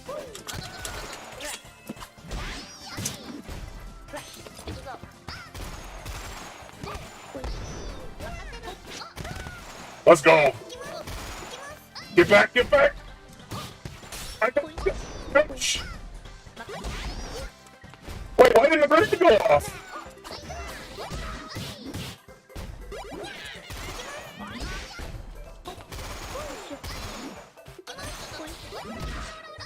I swear. No. Okay, that was kind of jank, but I pulled it off. One more time. We got this! Oh, God!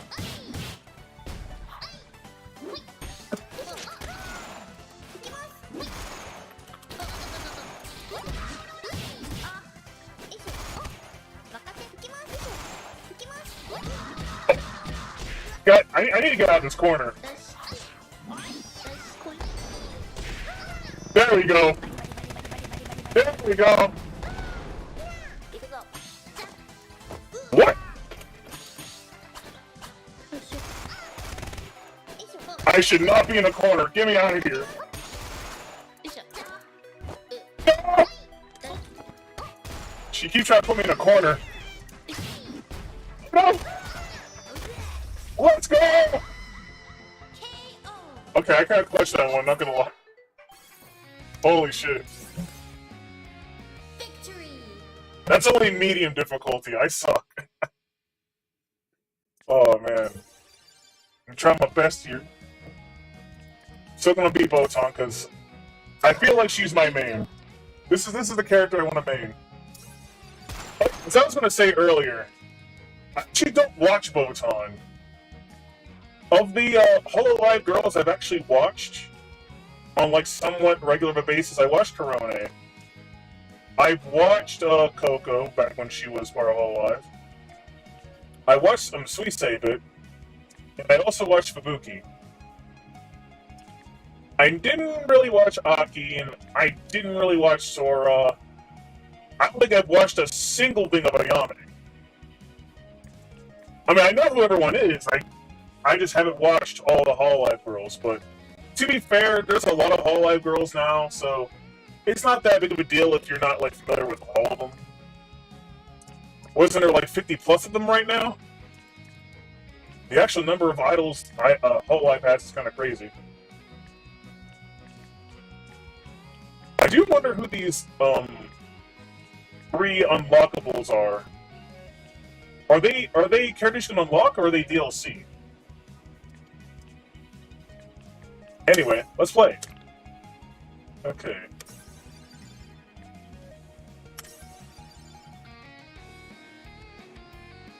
Botan versus Fubuki again. Except she's collabing with Amelia Watson. Let's go.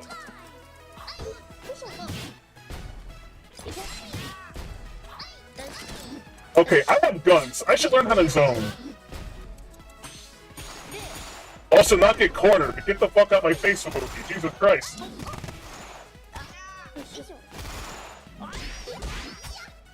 Hold on. Get me out of here!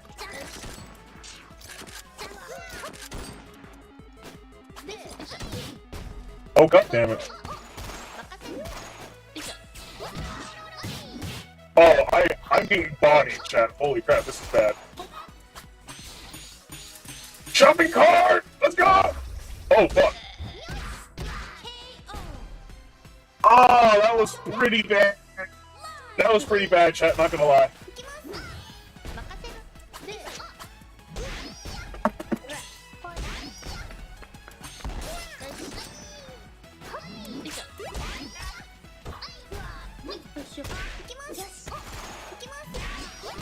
God damn it! Ah!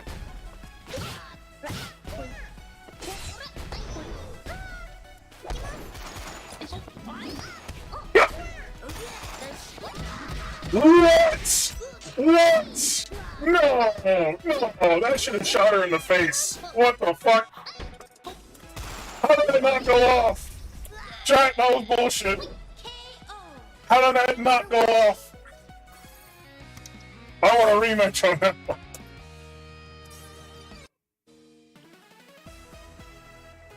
I'm not the best at fighting games, chat, but I know how to play a fighting game. Say hi to the viewers.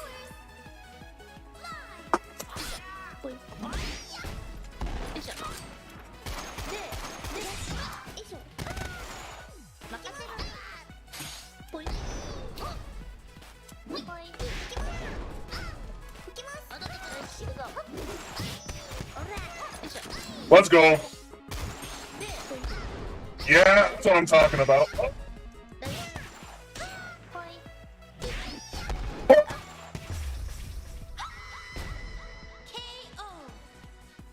Shot her in the toes.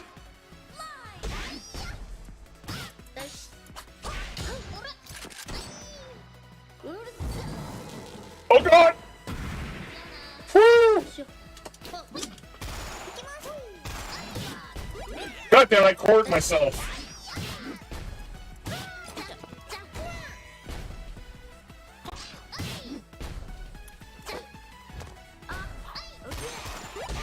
What's my call out button again? I actually forget. Well,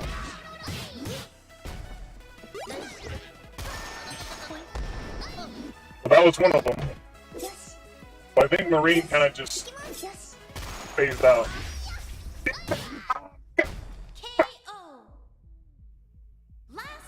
But Fubuki's kind of tough to fight against, not gonna lie.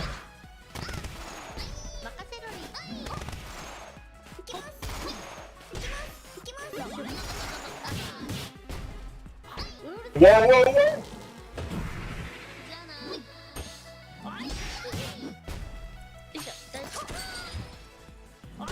Wait, what? Wait, what did I just do?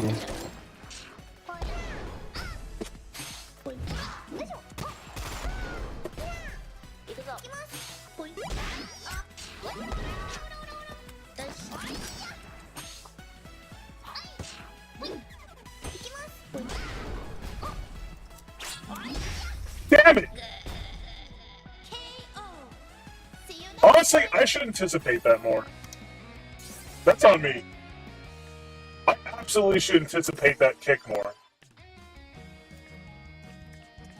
So let's stick with Botan. I'll go Kanata.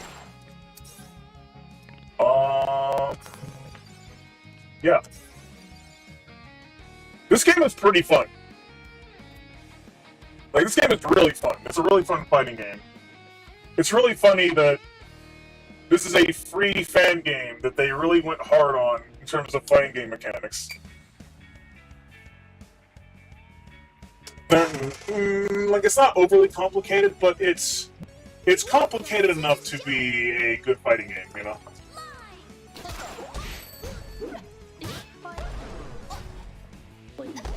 Point! Oh yeah, okay. Okay, yeah, this is mine. Oh, okay, oh baby, let's go.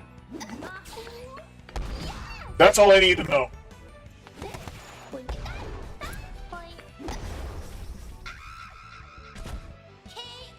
Okay, so that should be the primary projectile that I use the bullets on. Fire! Ooh.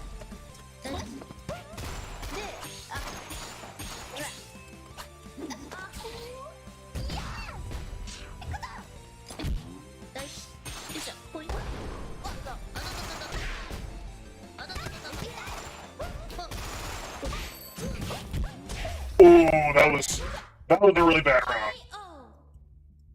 I don't know what I was thinking there, chat. Woo!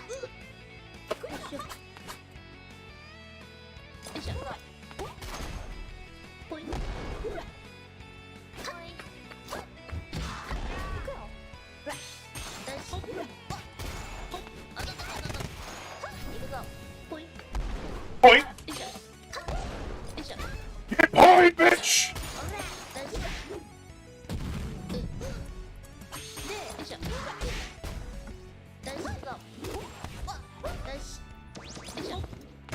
Let's go!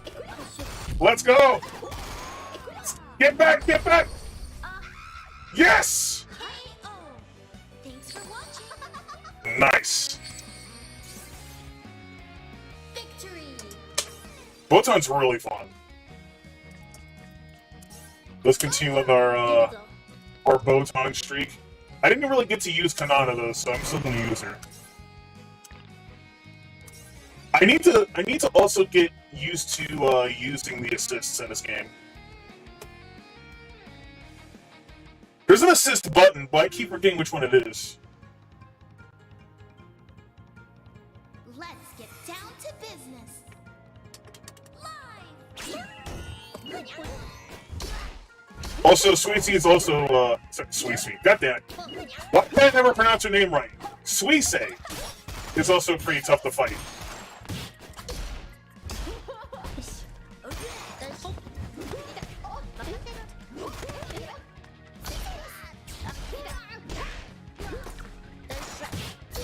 I keep getting cornered. This is bad.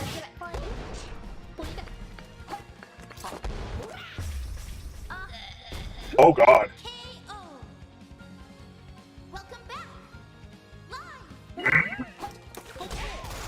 Oh shit, I just realized, chat. I just realized. Hold on, let me pause the game. Actually, I'm kind of afraid to click off the game because I think it might mess up something. I forgot to change on Twitch that I'm playing Idol Showdown like I did last time. So let me... Oh, the audio went away again. It's fine. I know how to fix it. I gotta reboot the game. It's annoying. I don't know what my shit's like this, chat, but it is what it is. I apologize. Also, uh-oh. What's going on? Did I scuff something? Chat, I think I may have scuffed something. Well, this sucks. Oh wait, no, I fixed it. I fixed it. Okay. Scuff's over, chat. Scuff's over. I thought I somehow caused my computer to freeze. I was kind of worried. I was like, oh no, what did I do? Is my computer okay? Let me just change things to Idol Showdown real quick. And then I'm going to reboot the game and then continue playing Botan. I apologize, chat! But I can only do so much when cursed by the goddamn Scuff Lords. For they hate my guts. And they wish to see me suffer, so they scuff my streams all the time. Please show yourself, Idol Showdown. Oh, there you are. Thank you for showing up. Now let us continue with the beatdown. With cute girls. Get out of the way, you knowing mouse. We are here to play an Idol Showdown. Okay, now back to what I was doing earlier. Botan training. Honestly, I should probably, actually, no, let me go to training mode real quick. Let me go to training mode real quick. I need to, remember my collab buttons.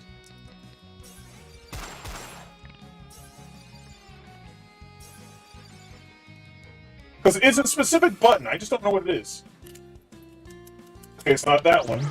Oh, it's this one?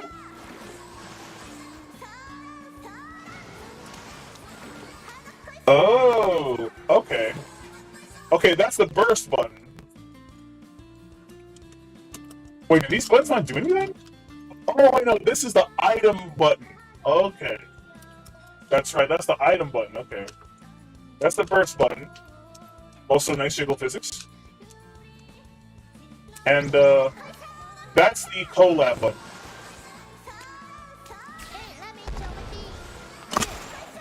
But likewise... Wait, that's not the input. Wait. Oh, sorry, this button. This is the button I wanted. There we go. The collab buttons is one particular button, which I guess would be the left bumper on a controller and the special button for circle back. Okay. That's what I needed. Also, get me out of here.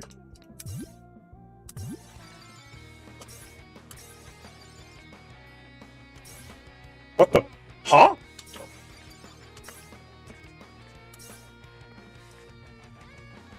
Oh, there's an arcade. I'll do the arcade in a bit after I figure out what's my best assist. God damn, I keep choosing the wrong one. Versus AI.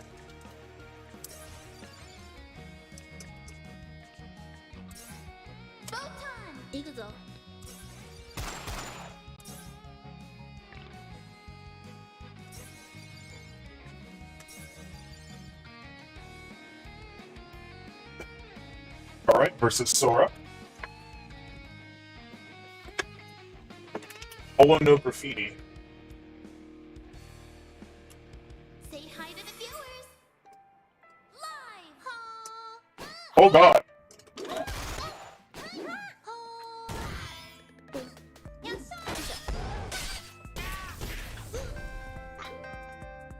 Get back, bitch! Get back!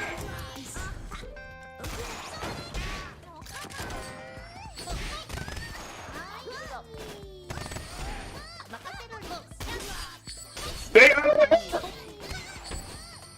Hey, Chan, no!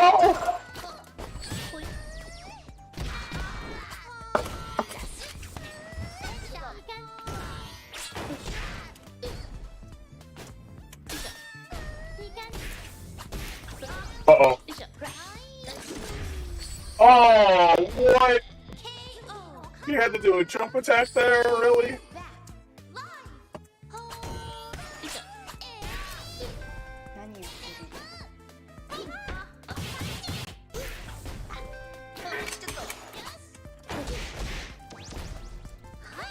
Oh, Chad, I just realized.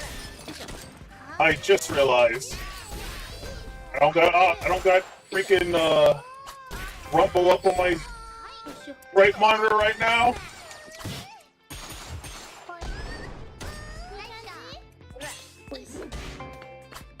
God damn it. I'm about to lose this one anyway. It's fine though. Good. See you next time. Hold on. Let me fix my screen to my right real quick. There we go. Now, is it possible for me to fix the audio thing too? The answer is no. The answer is no. Actually, wait. Can I...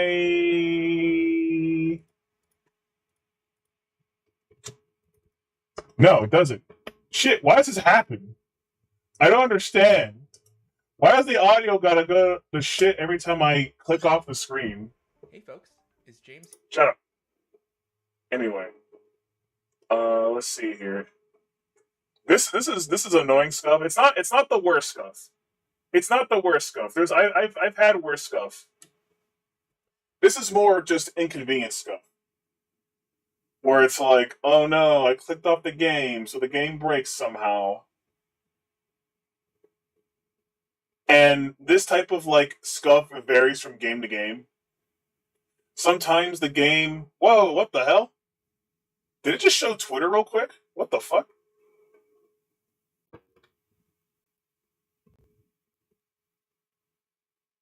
Chad, did you see that? Did it just show Twitter? What the fuck? Why did it show Twitter? Why did it show Twitter?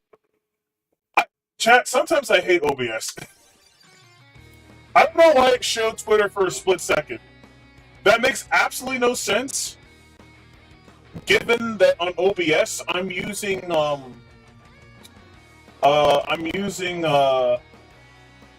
what's it called? It's a screen capture, but you're not capturing the entire screen. You're only capturing the applications. So it should only be looking at the game. Is my point.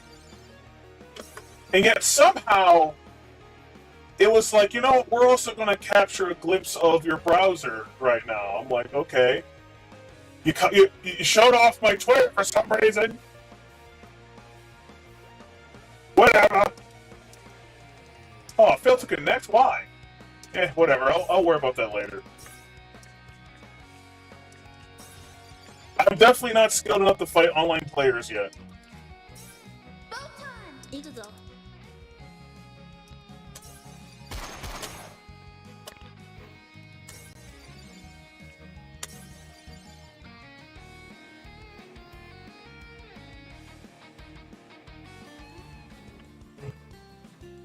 Okay, where's my... Oh, here it is. Say hi to the viewers. Say hi to the viewers! Botan versus Botan.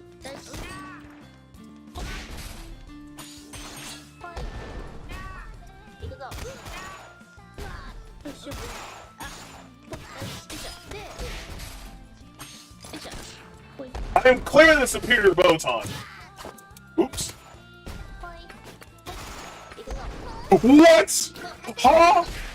No! No! What the fuck?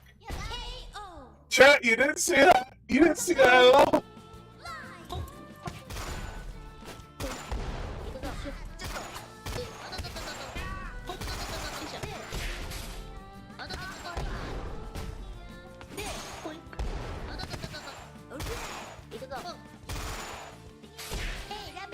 I was holding back, game. Come on. Marine, no! No Marine!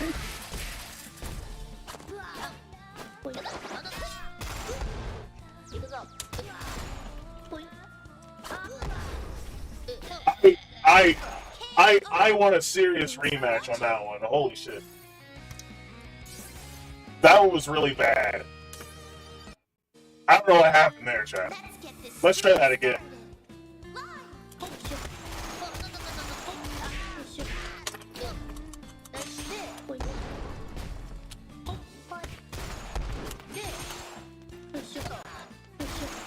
also just noticed that Botan has a Yago shield. Let's go. Energy guards. No, Marine, no! Marine, get off!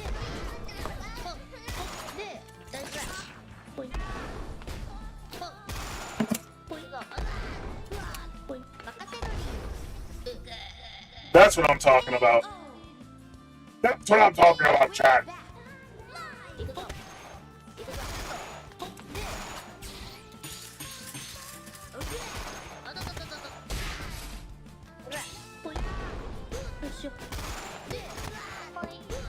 Fight! Fight!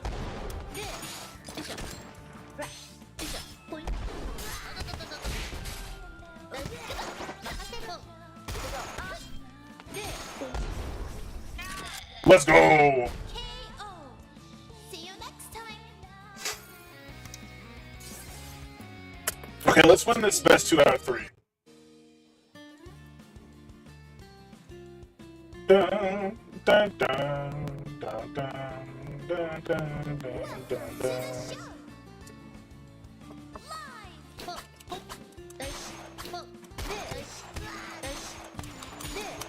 I'll shoot your fucking toes. Fuck, fuck. Ow. Whoa! Hey, calm down. Oh, no.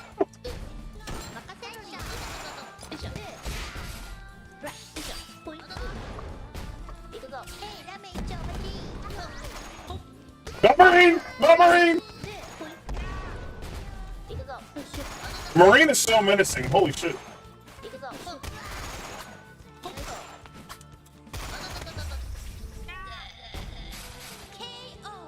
God damn it. Let's go again.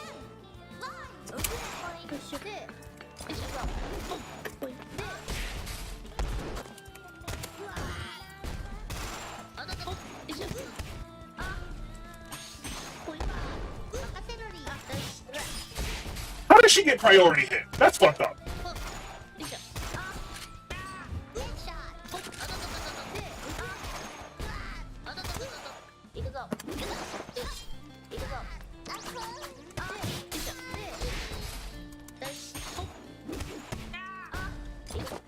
No! KO. See you next stream. God damn it!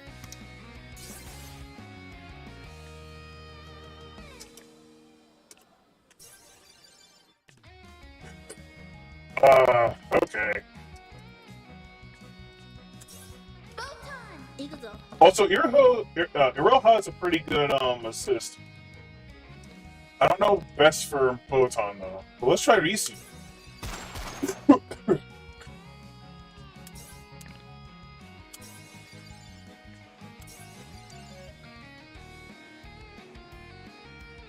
Versus Korone, and what's that?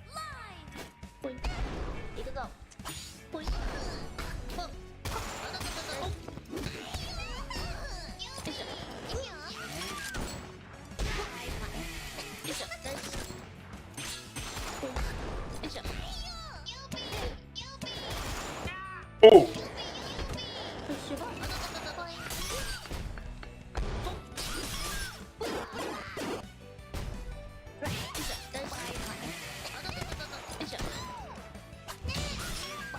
I did not mean to burst there. I did not mean to burst there.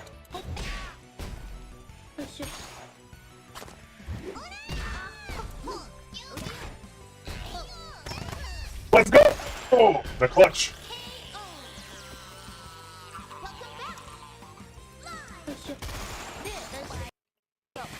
Whoa, what was that?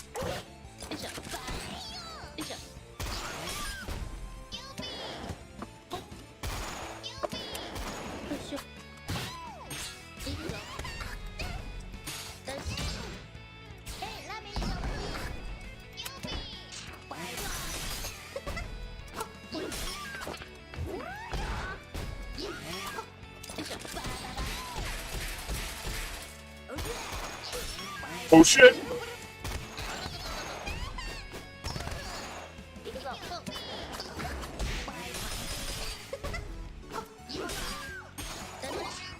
Come on. Oh, no, no, no, no, no, no.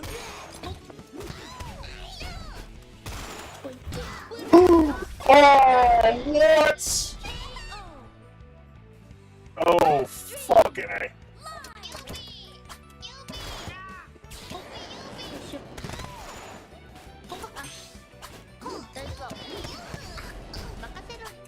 I love that one command grab of photons.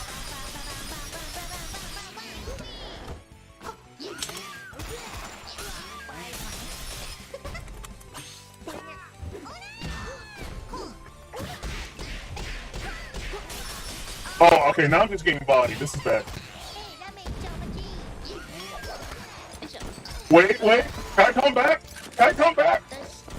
Come back! We're gonna come back!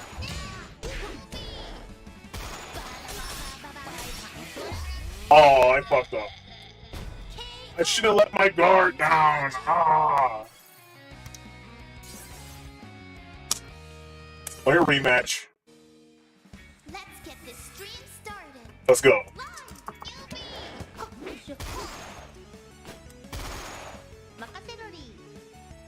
Huh?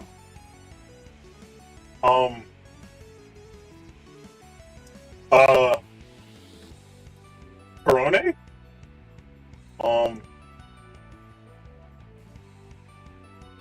Chad, are you seeing this?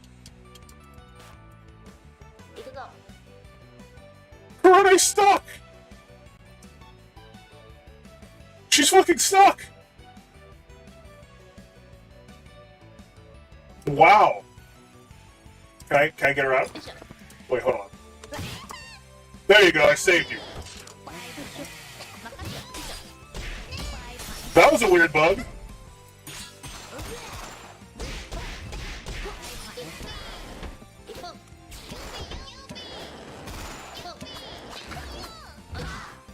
Fuck! Ah!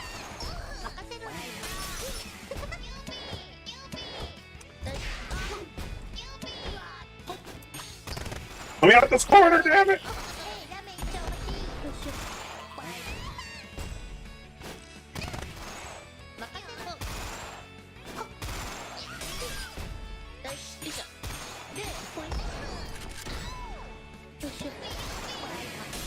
No! I should have unstuck you, you ungrateful cunt!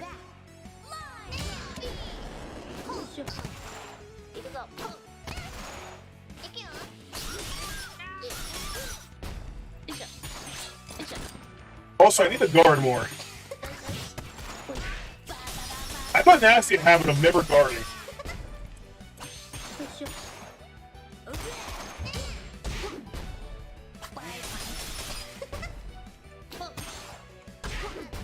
Also, how do you grab again?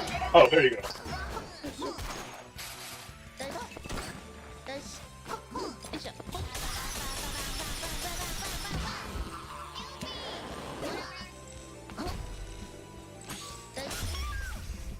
Oh god!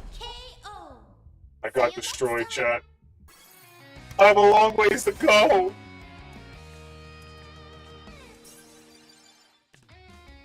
Shit!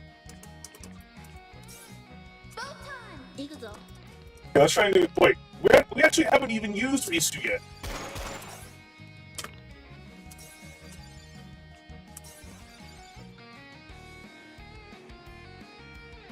Now we're fighting Corona again, except this time she has Kiara backing her.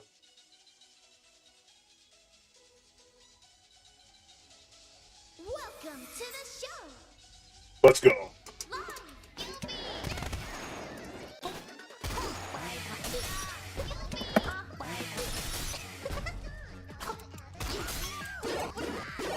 Holy shit.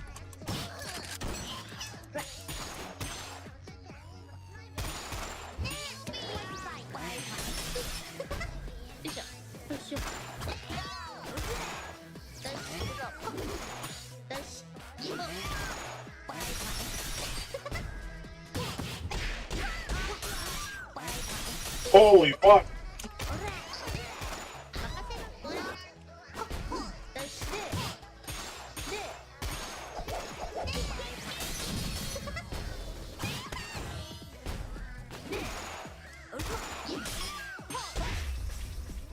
God damn it! KO. I can't even beat medium difficulty, chat.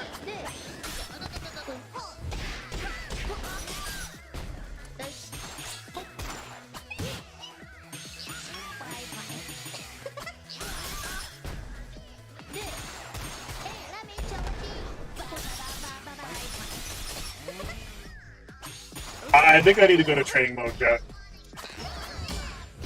I think I need to go to training mode.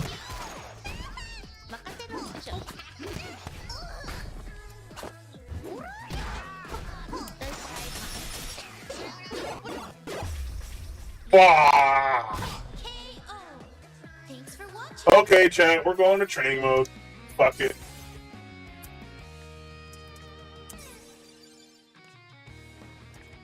Training!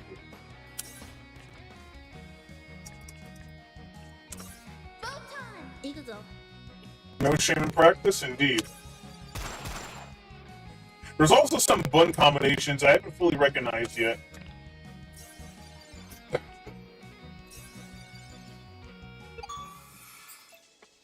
Okay, let's see. So if I do quarter circle light, that's the lobbing poi. Okay. What if I do quarter circle medium? That's the roll. I figured that out. And heavy is this. But we don't want to do that because that takes a meter, I think. This is a very useful move right here.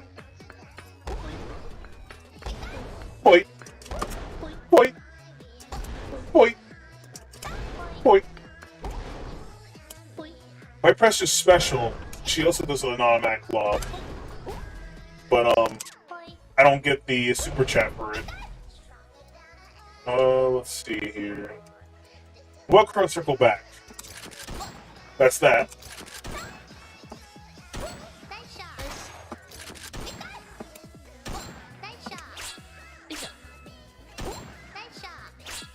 I need to utilize this one more.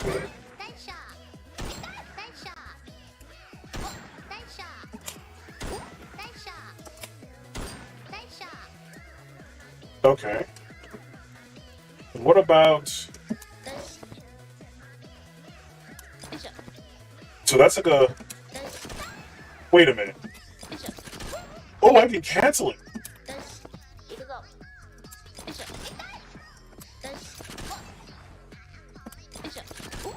That's actually pretty good. And that does that.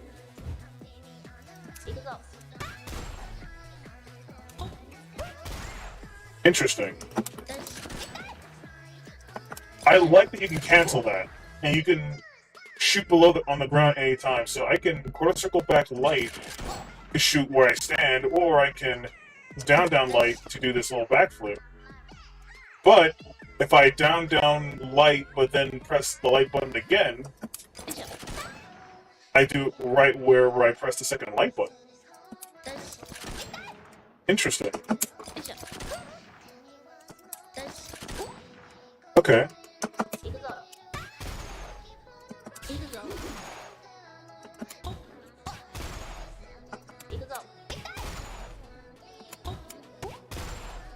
Okay, so that ends that way.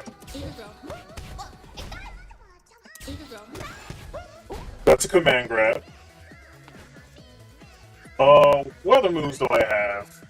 Oh, not the button I wanted to press. Okay, let's see here. Aerial takedown, BQC, backdrop, typical roll, hip scope, poise, bullet rain, that's when you're just in the air.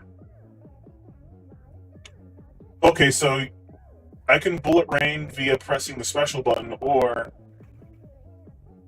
doing a quarter circle back while also in the air. But does it matter which one I do on? There's that.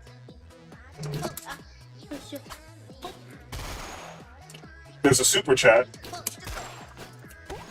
Hold on. Okay, they all yield the same results.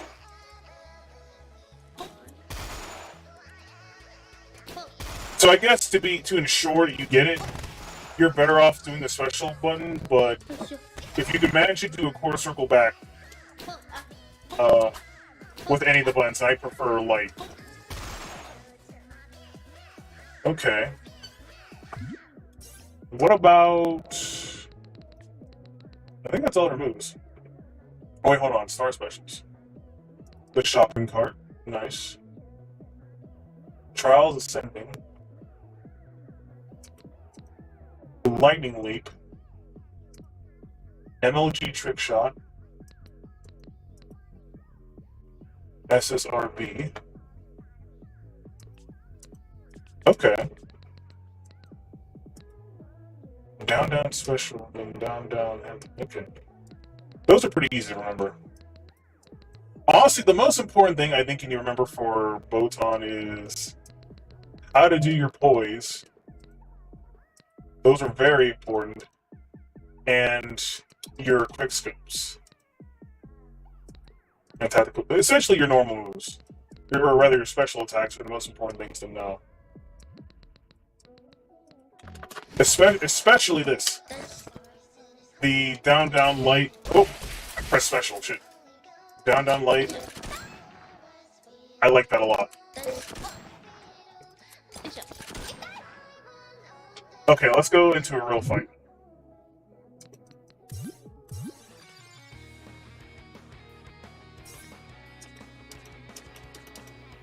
Hey, you know what? I'm going for arcade right now. And I'm going with Risu. Let's do this. Versus Fubuki. Defeat the opponent.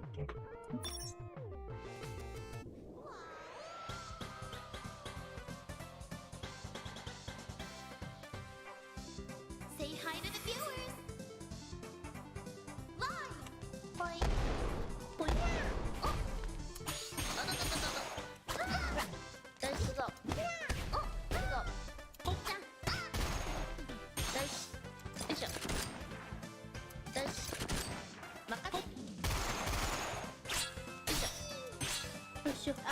Is she on a lower difficulty? Because she's not as aggressive.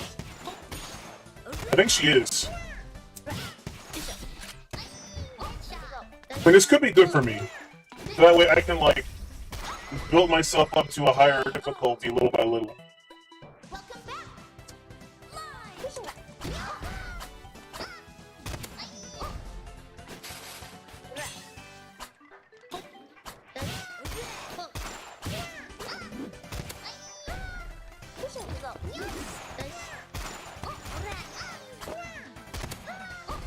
Okay. Wait, what was mag drop? It was this.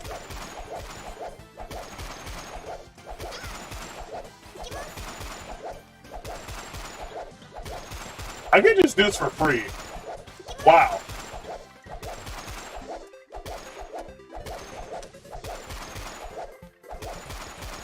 Okay, I can shoot 3 at a time before she puts it away.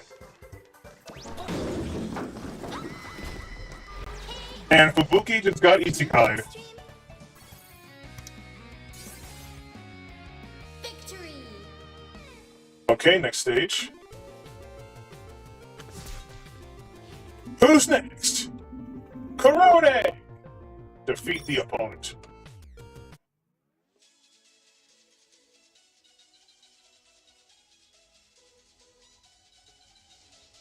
Let's get this stream started.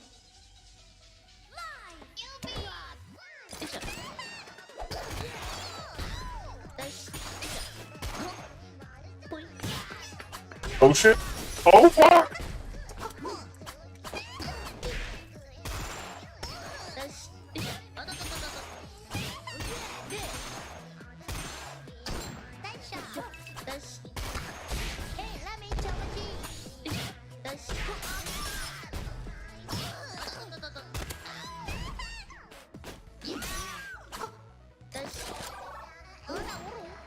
Ooh, that was a dodge that on accident. Holy crap.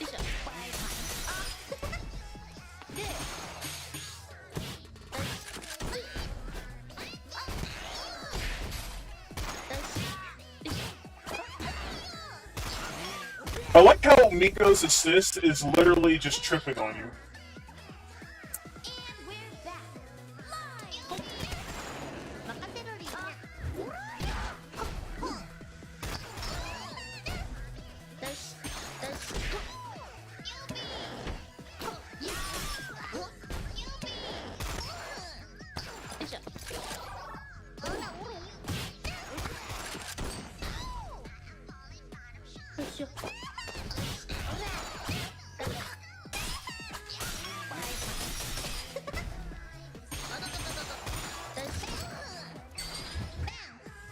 Oh, I did my special on accident. Shit. I was trying to do the Risu one.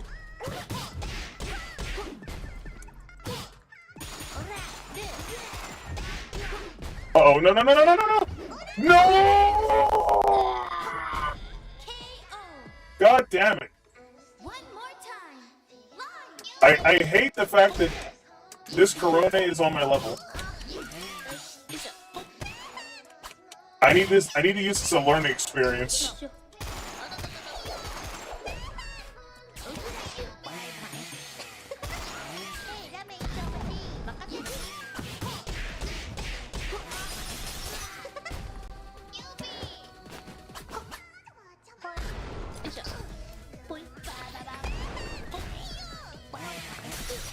Wait, why didn't that point get her? Why didn't that point get her? Hold on. No, no, no, no, no, no.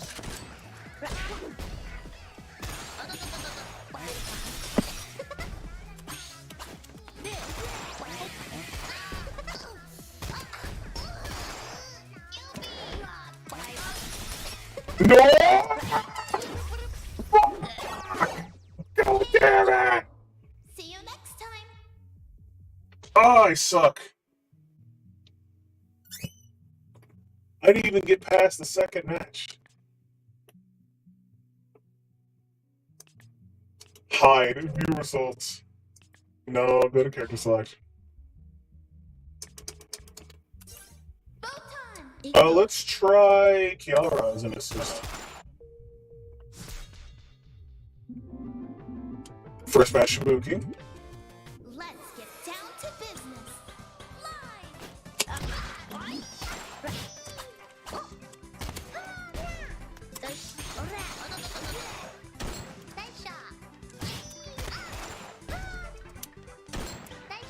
How did that miss?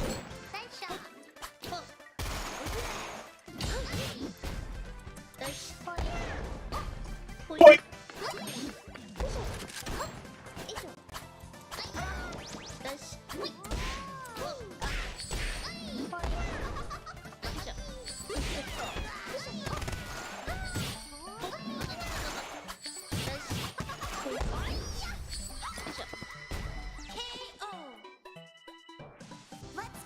I can destroy Fubuki in this round, no problem.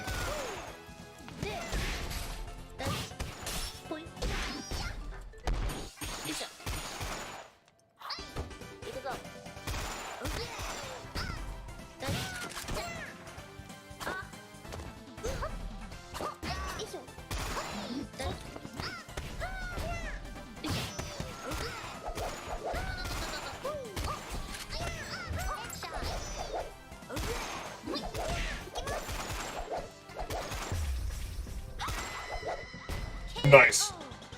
See you next stream. Now, hopefully, I don't get bodied by Corona in the next round if she's next.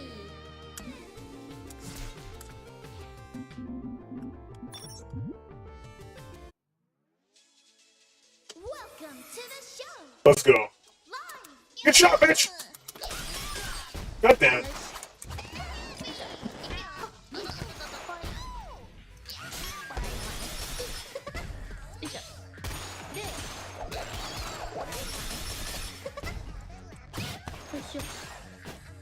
I can stop getting cornered. Holy fuck.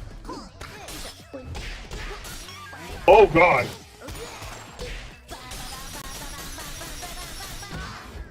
Fuck!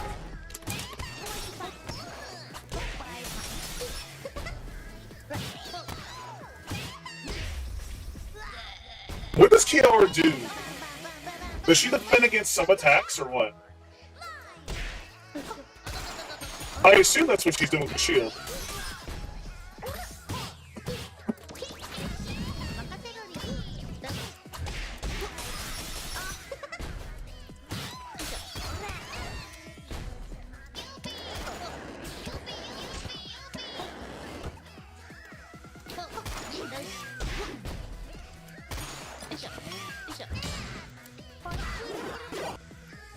How am I getting bodied so hard by Corone?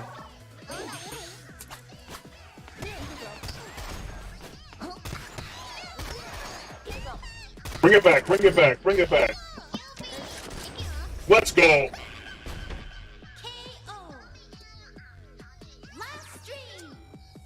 No fucking around. We're not losing this one.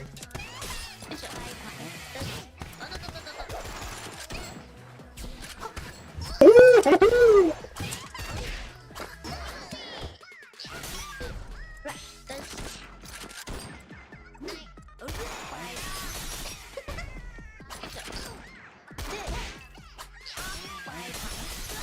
Get out the corner! Get me out the corner! No!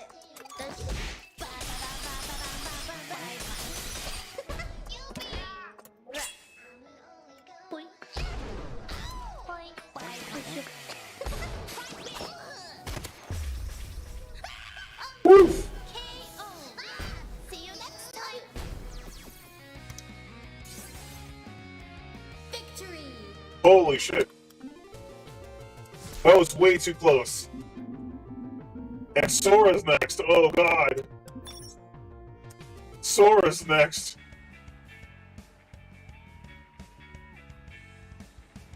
Let's get this stream started. Ow! Fuck!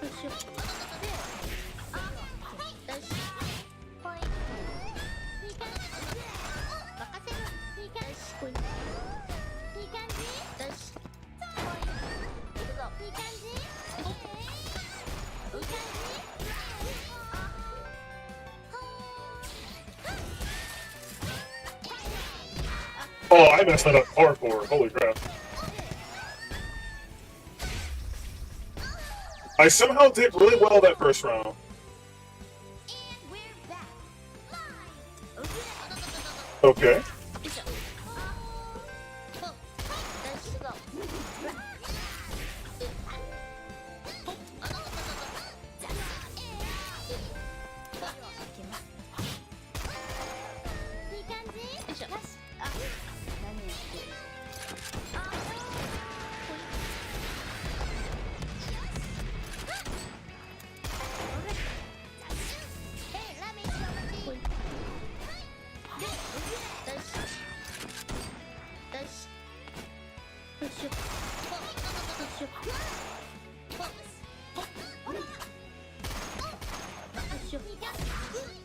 Oh, no, no, no, no, no, no! No! KO. Final stream. Live. That's it.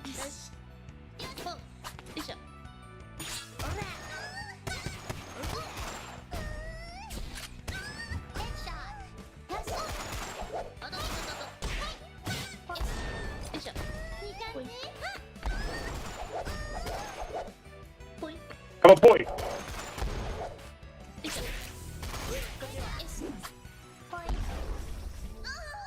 I somehow survived, chat. I somehow survived. Whew! Alright. Who's next? Don't be Suisei. Okay, it's Ayame. Oh, wait, no, that's bad. If Suisei is later on, that means her fight's gonna be hard as fuck. Say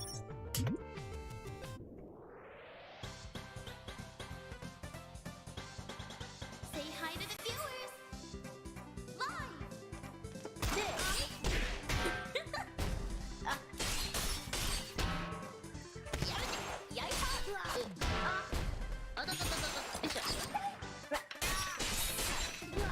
Oh shit.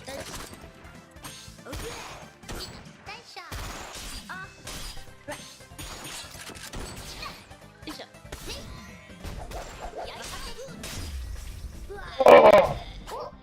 she's so up close and personal. Let's go again. Hold on. I think we need to keep a game of keep away with her.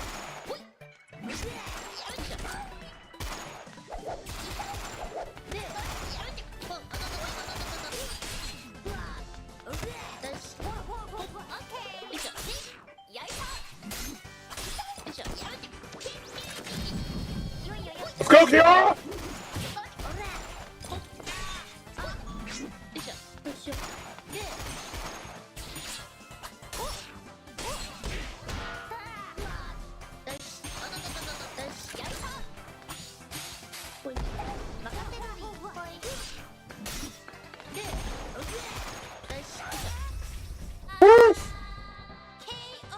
Okay. One more time. Oh no!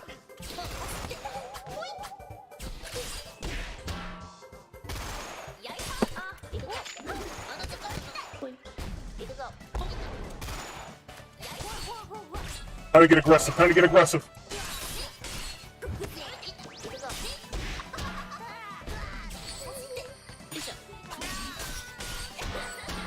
Oh no no no no!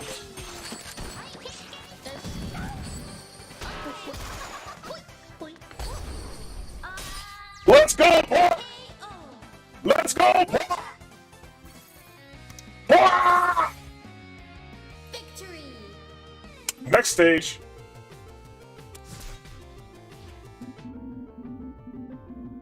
Sweet saying. This is probably where we lose, chat. You can do it! Let's get down to business. Line. Boy!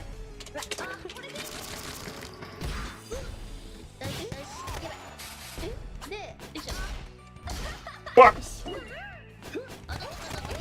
Let's go. Let's go. Do it again. Do it again. Oh, I messed up.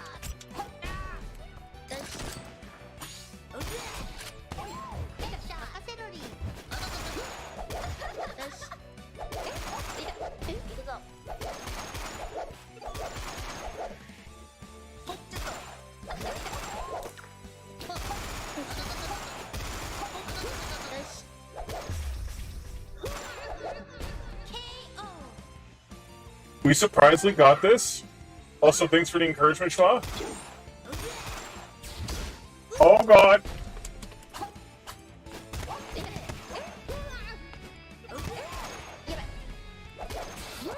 What? Huh? What do you mean? What do you mean? How did she not get shot? Woo!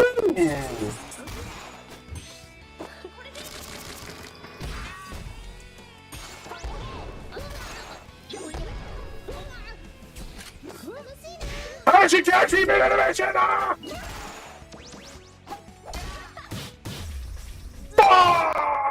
KO. Last stream. God damn it! Okay. Point!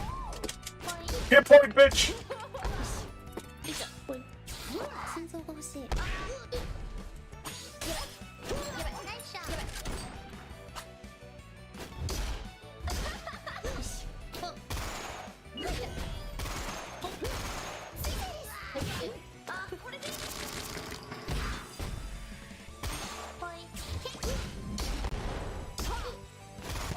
Where's Kiara?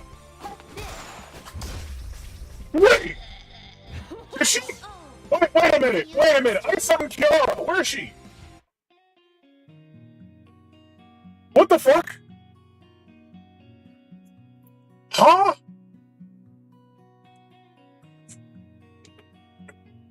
Okay, well, anyway.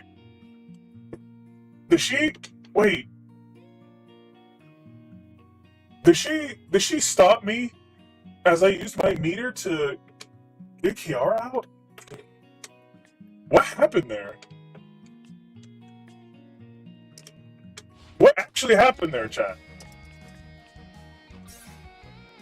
Also, Kiara's pretty good as an assist. How about Watson?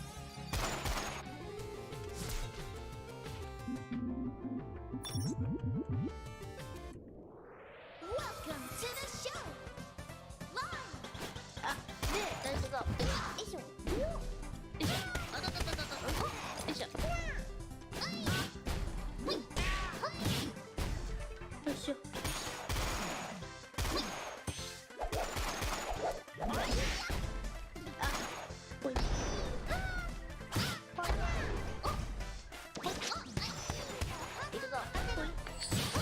Oh fuck! Oh fuck!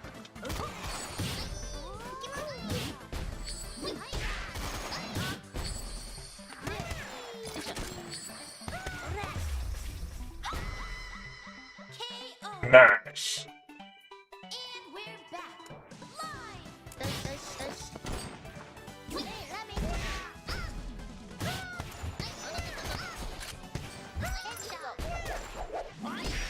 Live.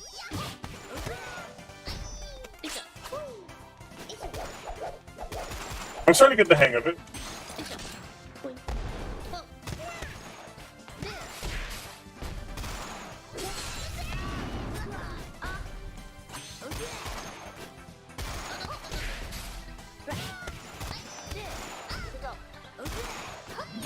Wait, no, this one.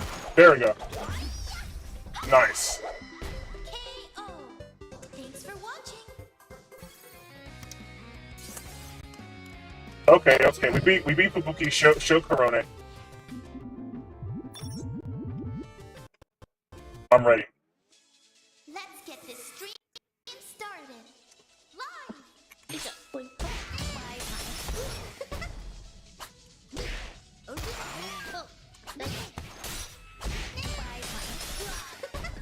Oh no.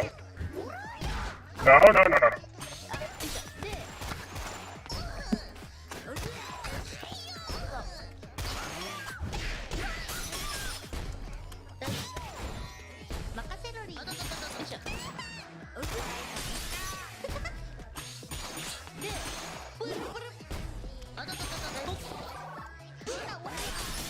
Oh no!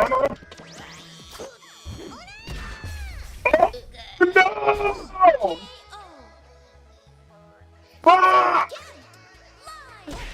Watson can save me.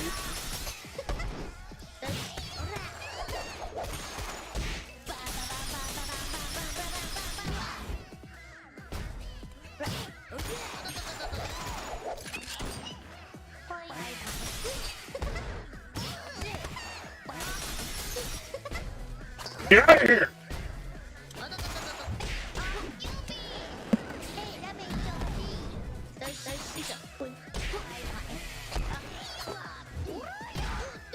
Am I gonna lose round 2? No, I can't lose round 2.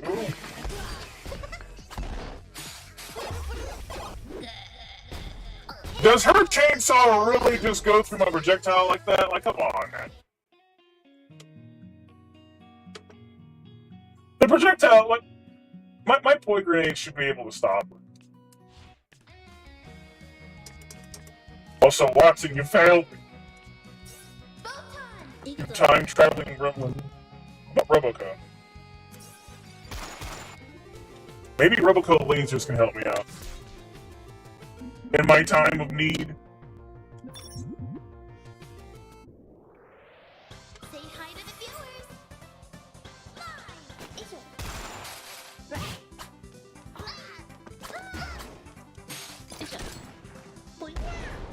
Point.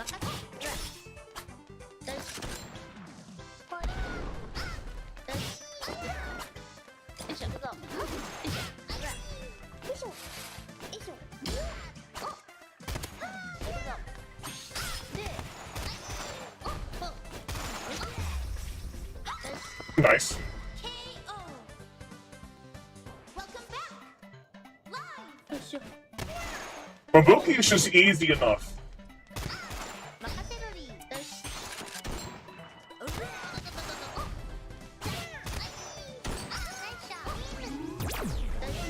And it missed.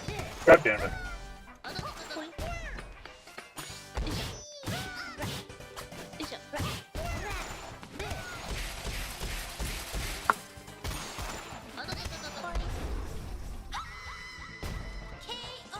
There we go. Yeah, I'm not worried about Kabuki. Victory. Somehow, Korone is tougher for me than Sora is. Welcome to the show. Live.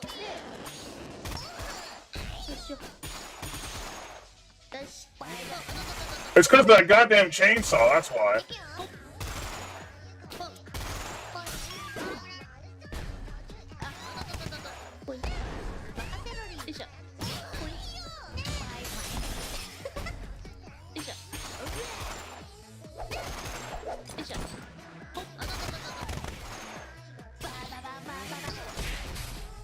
I'm on the lookout for that goddamn chainsaw. Goddamn!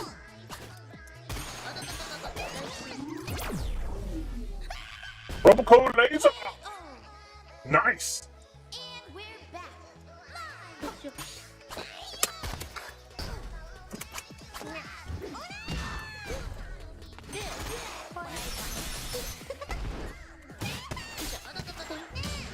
No! Fuck off with the chainsaw!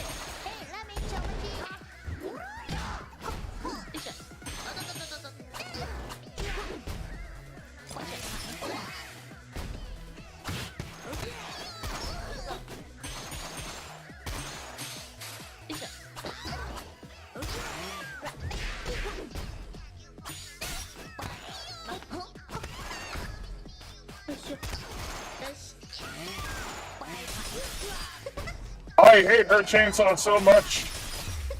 Ah! I can't deal with that chainsaw.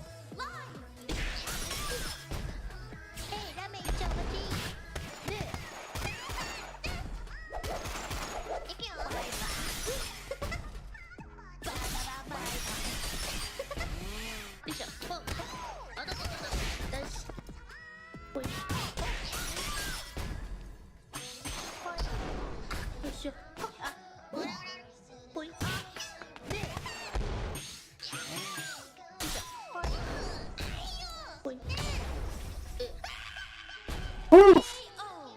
Thanks for watching. Okay, luckily I poisoned her to death. Victory. Okay, next is Sora. Let's get down to business. Live.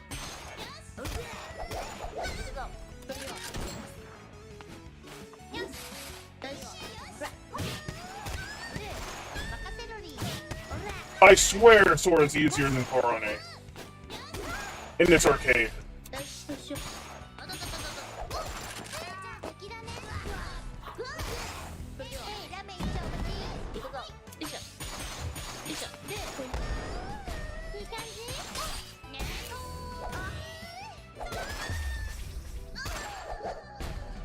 Nice. Let's go again.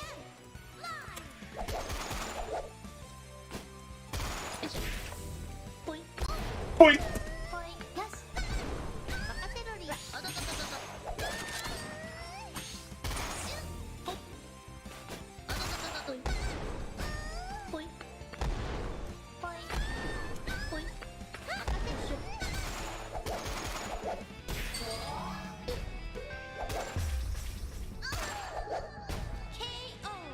And shot with it.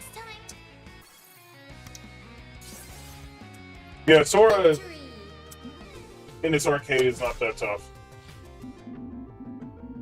Ayame is a little bit of a problem child, though. Let's get this stream started. Live. Cause she's just up in your fucking face all the time. And she has to be. Because she doesn't have any projectiles.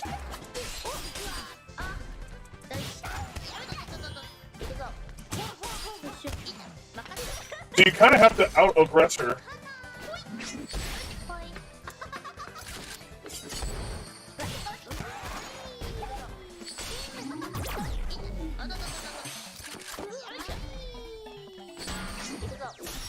No! Fuck!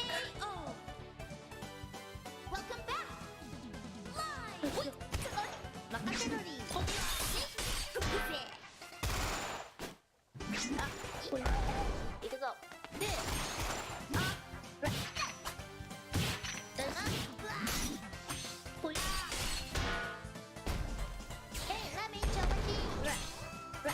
She really blocked all that?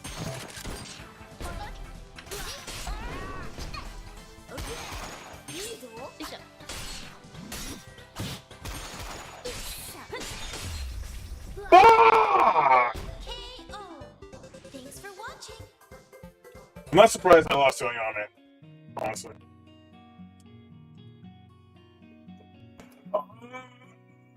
Roboco is a pretty good assist. Like the laser, that's a pretty good one.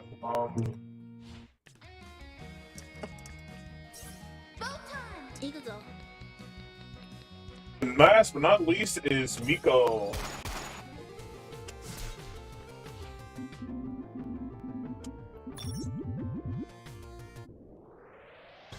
I wonder how well Miko is with Botan.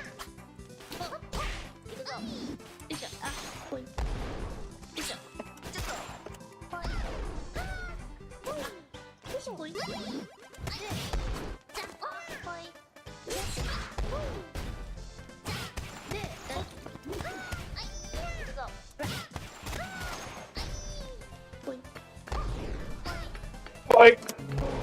Fight! Fight!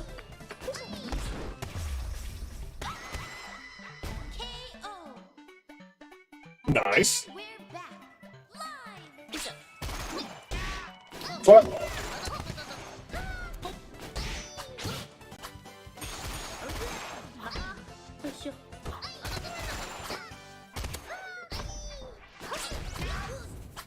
Wait, where'd Miko go? Wait, what'd she do? What did Miko do?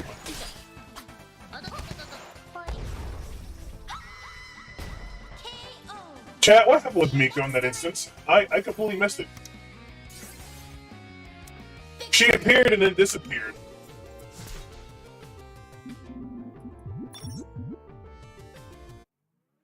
Let's get down to business. Live.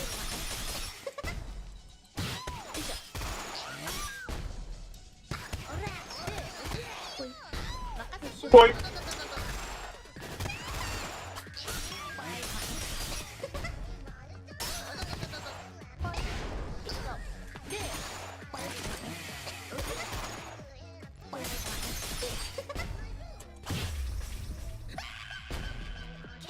Fuck out of here.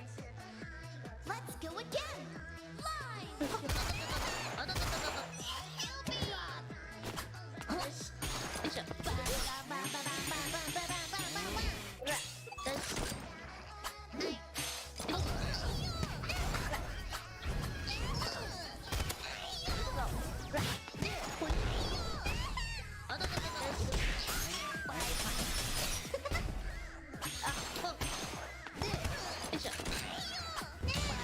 Oh fuck! I think I'm getting better at fighting Corona now.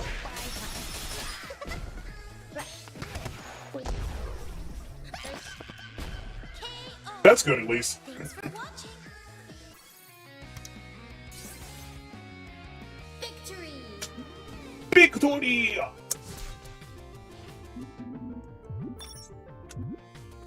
You can do it! Let's get this stream started. Live.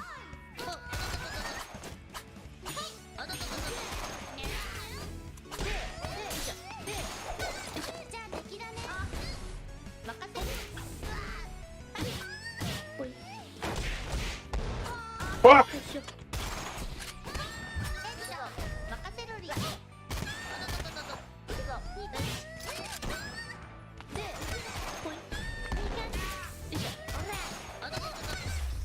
Got her! KO. Welcome back. Live.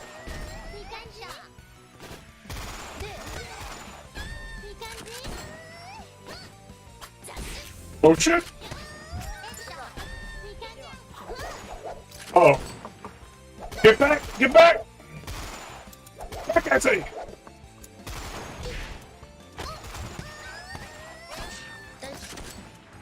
Ooh! What is that mix up? Hold on.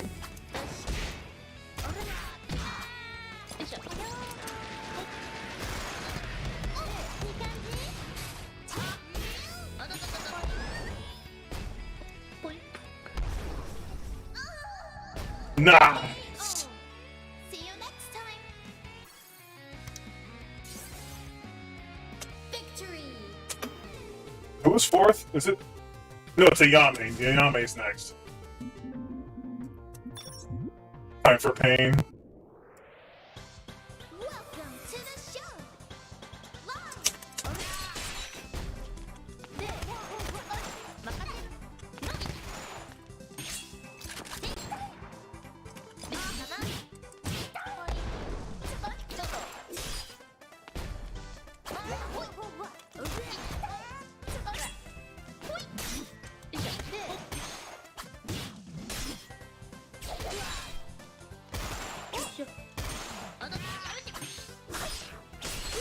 What? No.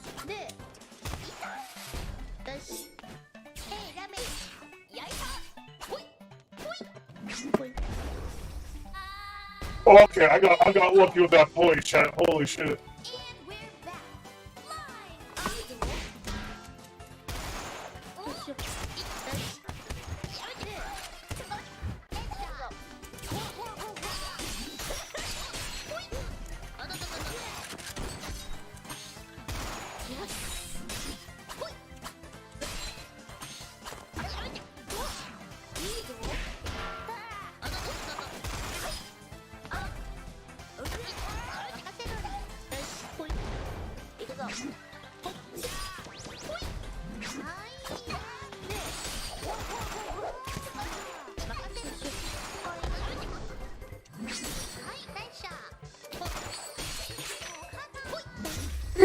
Live.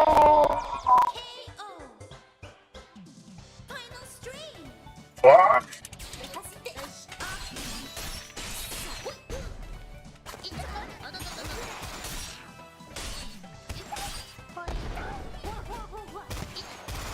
I can do this.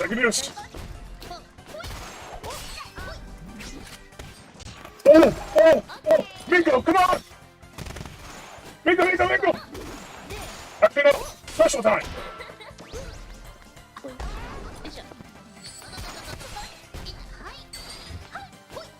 Oh no!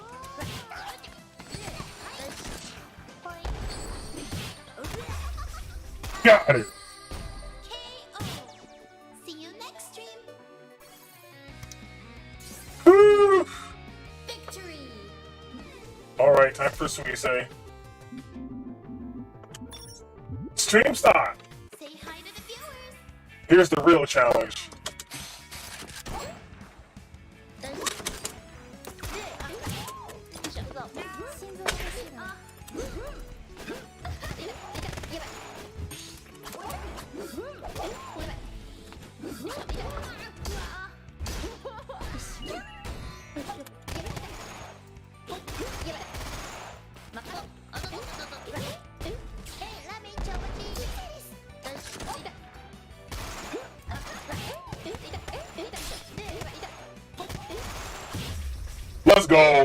Let's go, chat. Let's go.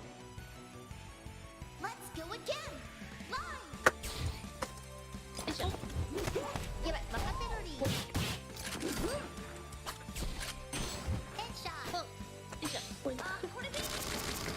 Shit!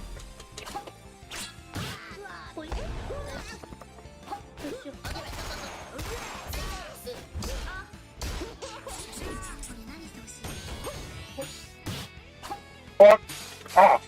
Fuck.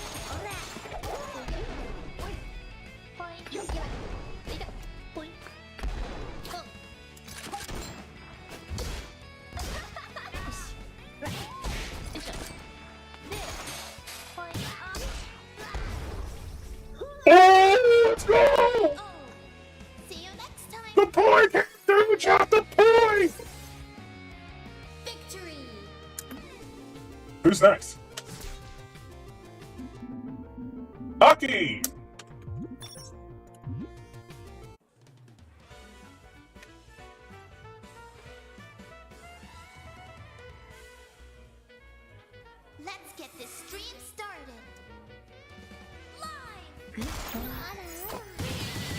Oh shit.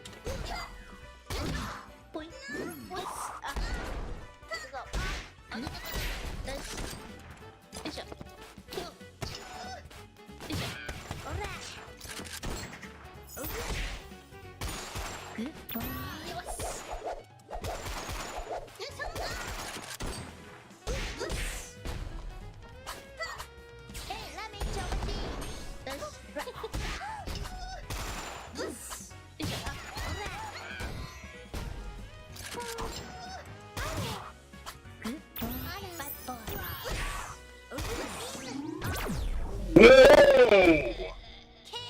I was not expecting the Roboco. Welcome back. I thought I had that one.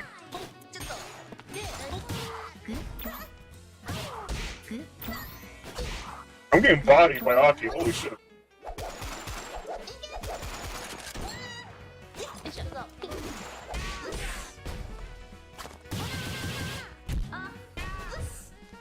I'm getting absolutely destroyed here. No!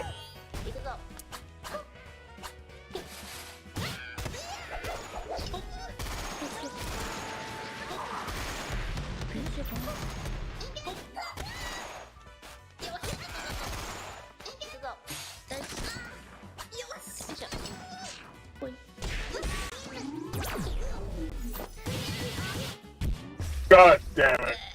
Aww. Well, at least I got farther that time.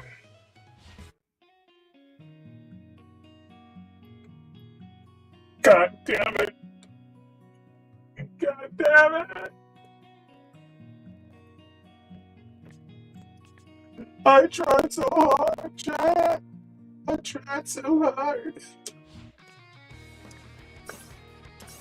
Okay, Chad, I'm about to end the stream soon, but before I do that, I'm gonna see something here. In terms of assists, I think best fit my Botan playstyle. Hero has kind of decent, but I think what I really need is someone like Kiara or Roboco. Those two are pretty good assists for Botan, in my opinion. But let me see Roboco's other assist ability. Because I can never pull off their normal ones.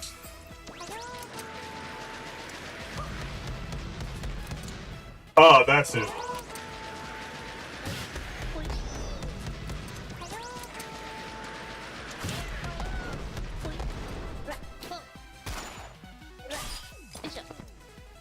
Okay, that's not bad.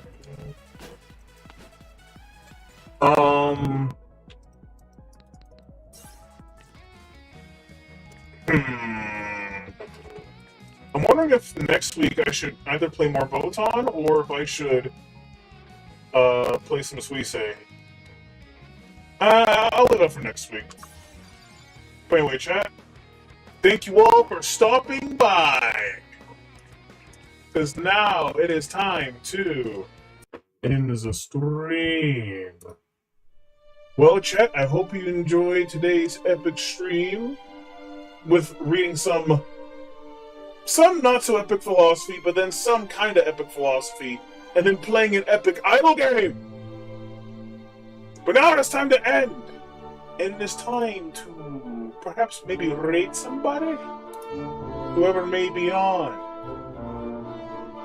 If anybody is on.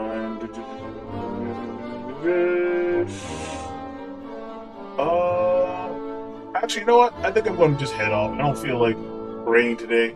But anyway, chat, tomorrow I'm going to be playing some Hollow Knight. And we're going to do some Colosseum in an hour. And then I'm just going to continue the journey if I don't beat it. Anyway, chat, thank you for stopping by and see you tomorrow. Dinks and Strix, signing off.